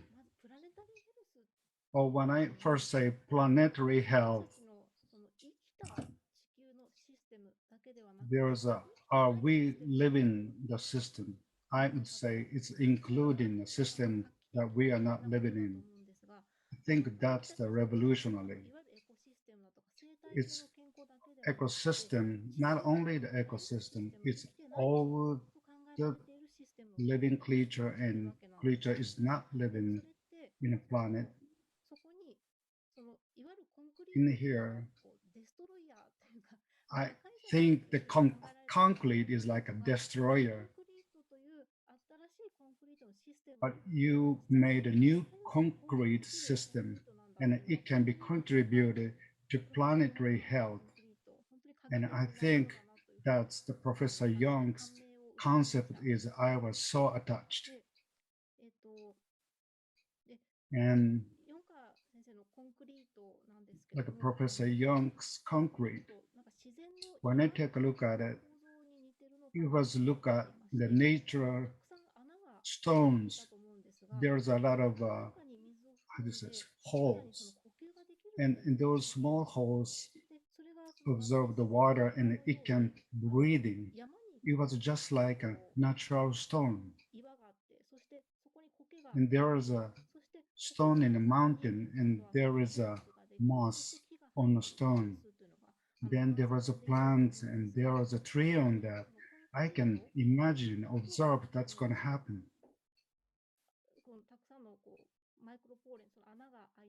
There is a microporous, many, and there is a waters and big stones can breathe, and there is a moss and plants, and it's gonna be a forest. It might be possible. If it's so, I'm so excited. I'd like to see that in the future.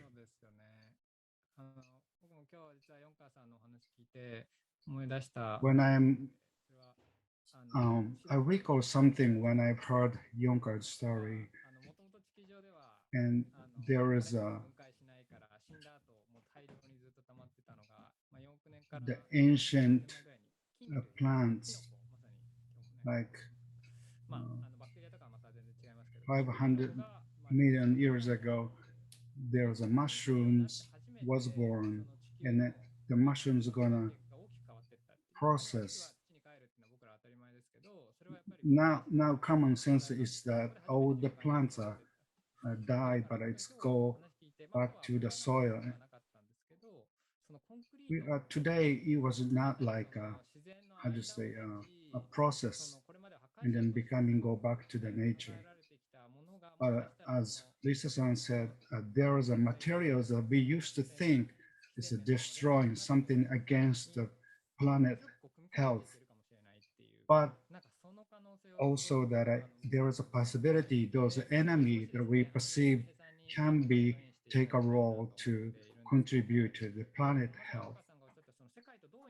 As Jonkers said, I'd like to hear the Shuhei-san that, as Jonkers says, us and others in the modern days, there's an individuality, the idea that only the humans are taking a role, main role of the planet. But there is a creatures and materials who is not invisible. And there is an interaction is needed to those something cannot be seen. And the human anthropologist, Shuhei-san, could you tell me interaction with those something cannot be seen? In the last forum, you mentioned about the sand and waters and those interaction. Could you, Shuhei-san, could you give me some comments?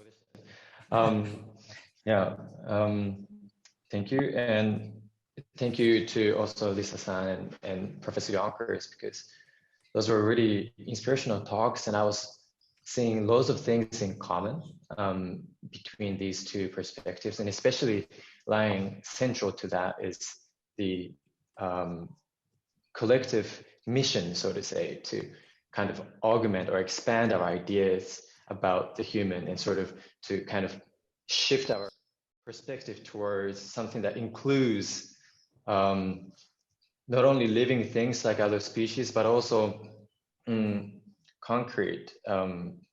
And it's interesting, I'm connecting from Heidelberg today in Germany. And a few months ago, I joined a protest against Heidelberg Cement, which is a very big cement company. Actually the second biggest producer of cement in the world.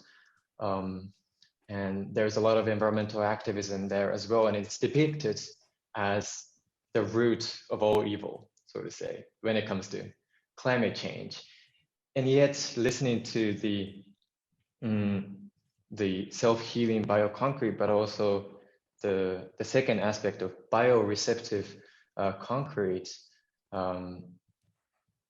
gave me more hope that maybe this material world is not just all bad.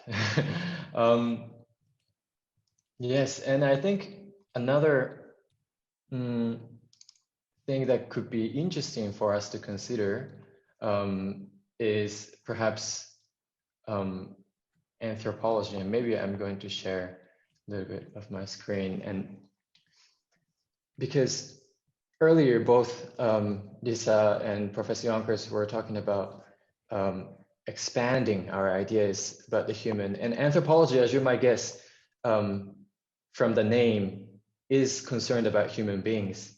Anthropology, and anthropos means mankind, humankind, people.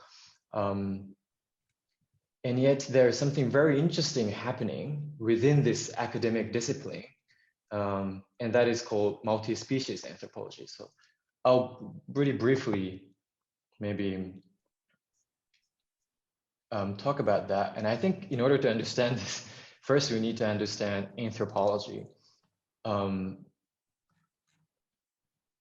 Anthropology started in the 19th century, and even anthropologists themselves have been debating what anthropology is all about. And so it's difficult to come to a consensus. So instead of giving my own maybe incomplete definition, I will just follow Tim Ingold, who is a very prominent anthropologist from the UK. And he says, wait, hang on a second. He says, let us sum up a field of study that would take upon itself to learn from as wide a range of approaches as it can, one that would seek to bring to bear on this problem of how to live, the wisdom and experience of all the world's inhabitants, whatever their backgrounds, livelihoods, circumstances, and places of abode. This is the field I advocate in these pages. I shall call it anthropology. Oops, sorry.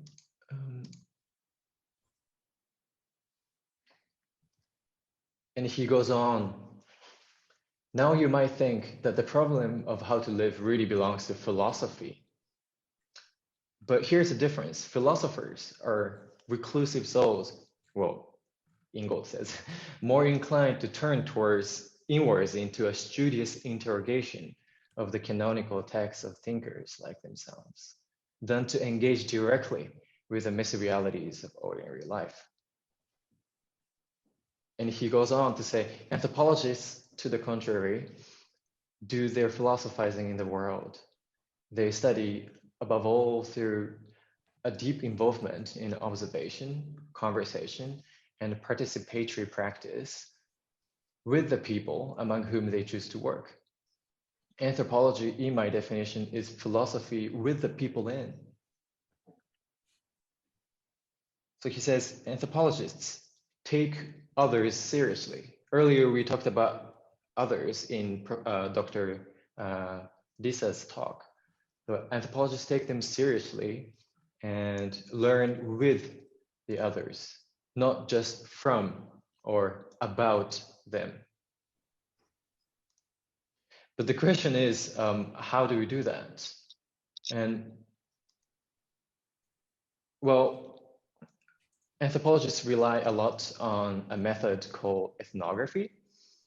And this includes things like field work. And inside the field work, there's something called participant observation, to observe, but also participate in stuff that they're trying to analyze. And this has produced a lot of important understanding about different cultures, how different languages operate, how different religions operate. But as you might guess, there is a big assumption in ethnography in the word itself, and that is it's an ethnography. So inherently, it's about human beings again. So like Professor Jonkers said, there's billions of people in the world today, and anthropologists kind of focus on a small group of a community of people, and they decide to study them as an object. But now, I think this is radically changing, because like Professor Dr. Lisa said, now there is a much more industrial form of farming, causing a lot of our land to be degraded because of deforestation. There's a lot of plastic and waste going into the ocean because our water system on Earth is completely interconnected. The rising temperatures are also sucking water out of land, desertifying many parts. This is India. And changing climate conditions are also causing problems even in our civilization. This is in Japan. And like Dr. Lisa said, some people call this the Anthropocene, where it's a geological epoch where humans have as much agency and power to influence the planet as asteroids or volcanic eruptions, ice ages. So this is the background of why ethnography and anthropology is changing. It's becoming more necessary to augment our idea of what human life is all about. And instead, anthropologists have shifted to looking at the relations that these human beings build with many, many other different species that are part of this world already. And that is what's called the multi-species ethnography. And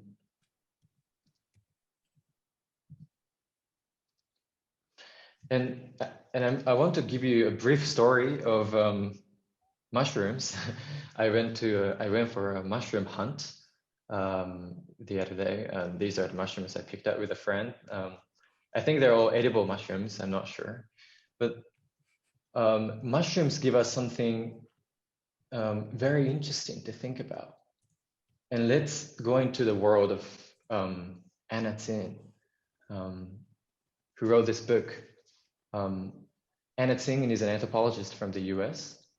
And she traces the story of precarious livelihoods and precarious environments that emerged through matsutake commerce and ecology. Now, I think Japanese participants will know what matsutake is. It's a very highly valued mushroom in Japan. And it it appeared first in the 8th century in Manyoshu, which is a literary collection in Japan. And ever since, people have been following and loving and writing about and eating matsutake. And Tsin gives us a story of collaborative survival in the age of the Anthropocene. Why is that? Like I said, like matsutake is very highly valued here. You see the price tag, and price tag says 100,000 yen for this much matsutake. So that's as expensive as it is. And in fact, this might be surprising, but matsutake are collected from all around the world today, mostly to go to Japan, but they're collected in forests in the US, in China, in Finland. And Anna Tsing looks at how different relations come together in this picture of matsutake business. And I think Dr. Lisa already talked briefly about it earlier, but matsutake, or what is called mycorrhizal fungi,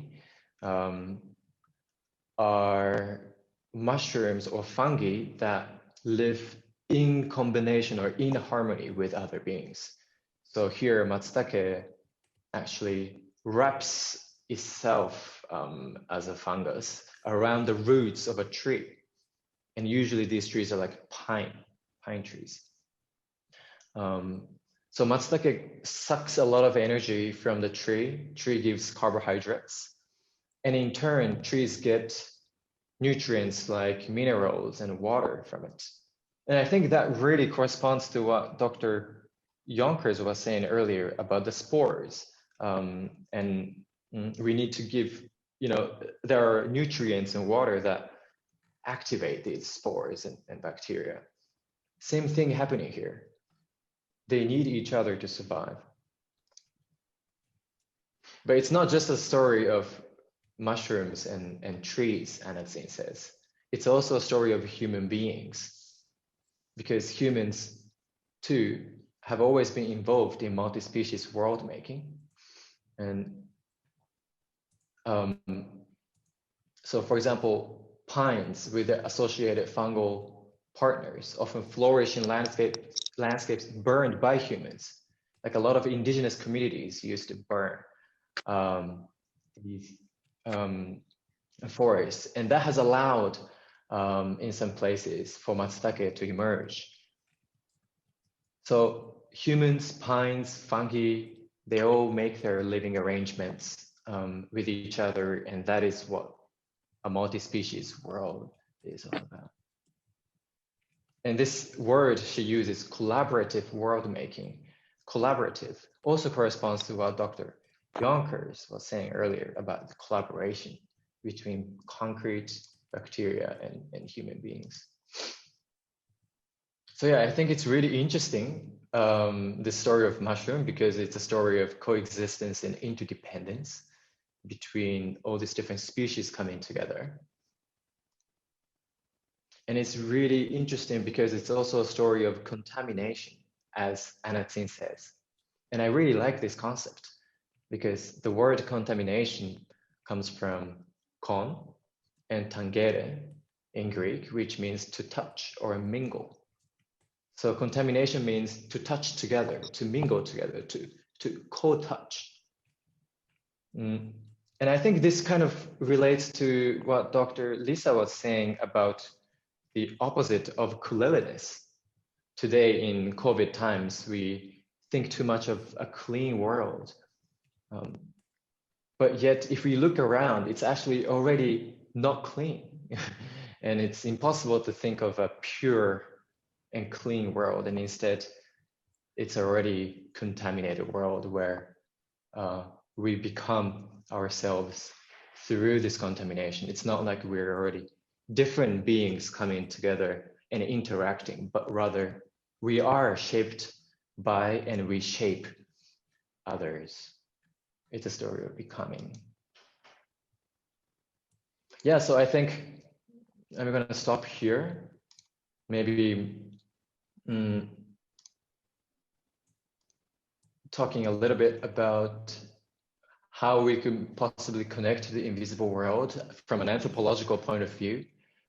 I think we definitely need to think anthropocentrism and perhaps think about the agency of different non-human actors, what they can do.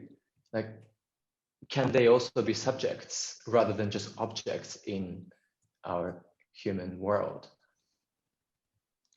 And how can we have a more dynamic view of each other being shaped by and shaping one another? And how can we build a more multi-species communities? And perhaps I would add to this, given Professor Jonkers' talk today, not only multi-species, but also multi-material, I don't know, multi-species communities with non-living entities. And so this is the beautiful quote by Anatsin. So yeah, I think this was an anthropological point of view, and I think this maybe it's something that we can consider as a bridge between Professor Jonkers and Dr. Lisa's talk as well. Wow. Shuhei-san, thank you so much for beautifully bridging our conversation. すいません、日本語で。Sorry, I'm switching to Japanese. Thank you, Shuhei. 続けていきたいところであるんですけ And れ I'd ども、 like to keep on going with our dialogue. However, 最 we 後、 have limited time left. So maybe from each of you, I'd like to have a few words たいと思います。で、その後、残れ to る tentatively close this session. And after this, if whoever can still stay online, we can continue with our dialogue. So today, including everyone's talks, including Shuhei's and our dialogues, based on those, if you could give us a few words, anything that you're feeling right now, I'd like to ask you first, Dr. Jonkers. So, and also there is a question for you in the comment. If you could answer to that as well, that'd be great. So how do we convince, the question says, in the society, how are you planning on convincing people to use the self-healing concrete more and more? That is a question from our participant. And I'm sure you mentioned something about it related to it earlier in your presentation, but from this perspective, if you can elaborate a bit about it, looking forward to the future, what is the significance of that in society? If you could explain, how about that, Mr. Jonkers? Yes, thank you. That's a very good question indeed. So our philosophy and idea behind the development of self-healing materials is that indeed we would like to lower the, let's say, environmental footprint that our built environment causes on the natural environment. And by implementing more self-healing materials, and not only concrete, but also other materials, we can extend the functional surface life of these materials, resulting in less requirement for new materials. And so that we can keep everything longer, let's say, in the cycle. So instead of, because this is also a very important topic at the moment in the building industry, can we change our linear approach from mining raw materials, building and producing a lot of waste? Can we go to a circular building process, circular economy? And this is, of course, very much mimicking the natural environment, a natural ecosystem, where you indeed have living materials, living matter, and let's say non-living matter, all collaborating together, keeping this in a full closed cycle.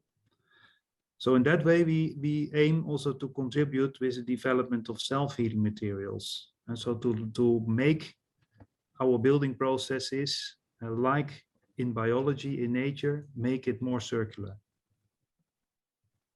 Wow. I hope that answers your question. Yes, yes, yes, thank you so much. はい、はい、ありがとうございます。じゃあ、リサさんの方も最後ね、コメントぜひいただけたらと思いますけれども、ちょっとテクニカルな質問も来ているので、もしカバーできたら、ちょっとシンプルに、お願いいただきたいんですけど、一つは、矯正の方、米子以外の土地で行っても再現性が高いものか、もし意見があれば、教えてくださいということと、あとは土壌由来の発酵液を活用した農業をされている方がですね、その土壌由来の微生物っていうものが人の精神とか意識に働きかける、そこの関わりってどういうふうにあるかっていうことをもしご見解あればということです。はい、ということで、今日のちょっと全体の感想とかも含めて、もし含められたら、はい、お願いできますでしょうか。はい、ありがとうございます。そうまず周平さんがシェアいただいたお話でコンタミネーションっていうのにすごく私ワクワクしてしまってコンタミネーションってすごく科学で言うとネガティブなワードだと思うんです。So the mention of contamination by Shuhei that excited me so much that I've had a positive impression of that biological perspective. What you explained had such a positive impression. It gave me a very positive impression because contamination is, touching each other.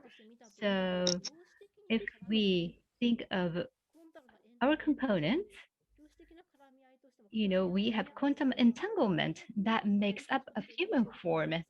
They're contaminating with each other. That is so positive, such a positive world perspective, a viewpoint. This is fun. We live and let live. It must be hard for the interpreters to interpret this, but entangling with each other, that is fun, no? That image. And that is the impression that I got. All the materials, not just living, but all the material substances are entangling with each other. That is such a wonderful view of the world. And, the human being has built such a society nowadays, but Shuhei said, if the human beings were not here, I mean, expelling human beings is not the way, but incorporating everything, including human being, to build a better society is the way to go. We have created such a society, but with our technology, with our knowledge, we can make the world a better place. This is what I felt. This is the hope that I'm having based on what all of you talked about today. So I'm hoping that we can work together to create a better world. To the questions from the audience, can you also recreate a cynical cultural way of farming in a place other than Yonago, where you are from?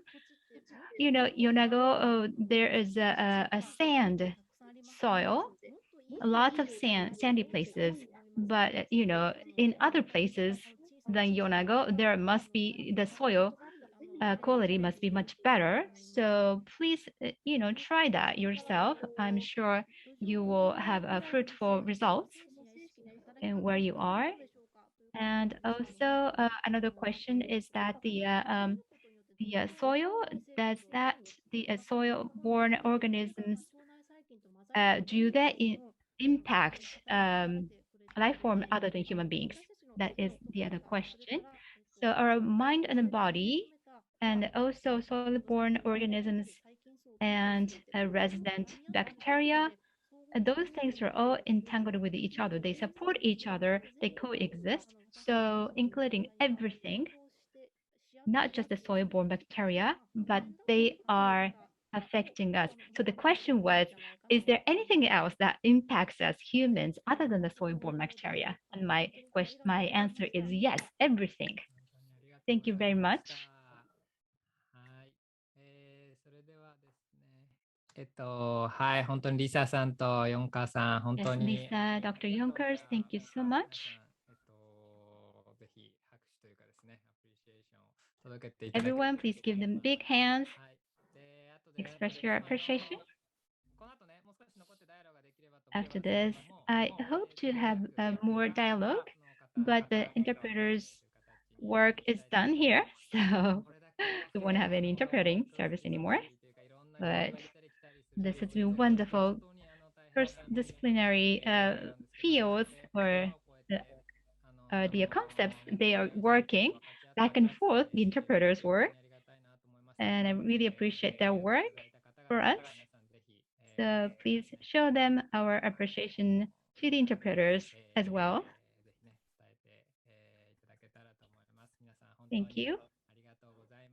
You Thank you, help everyone. connect our worlds as well. Thank you so much. いやー、本当に、はい、本当に世界をね、本当につなげて、ね、くださって、まさにコンタミネーションを媒介していただいているようなところもね、あるかなと思います。本当にありがとうございます。はい。で、ご参加、ご一緒いただいた方も、本当に、ありがとうございましたね。いろいろな国、ね、ところからご一緒いただいてありがとうございます。はい。また引き続き、このあわい、ゲザリングのね、コミュニティの旅路に、顔を出してご一緒いただけたら嬉しいなと思います。はい。では、Hope that you will join us, our participants, keep joining us into the future. So that's it tentatively for today. So if you can stay on, please do so for more dialogue. Thank you very much.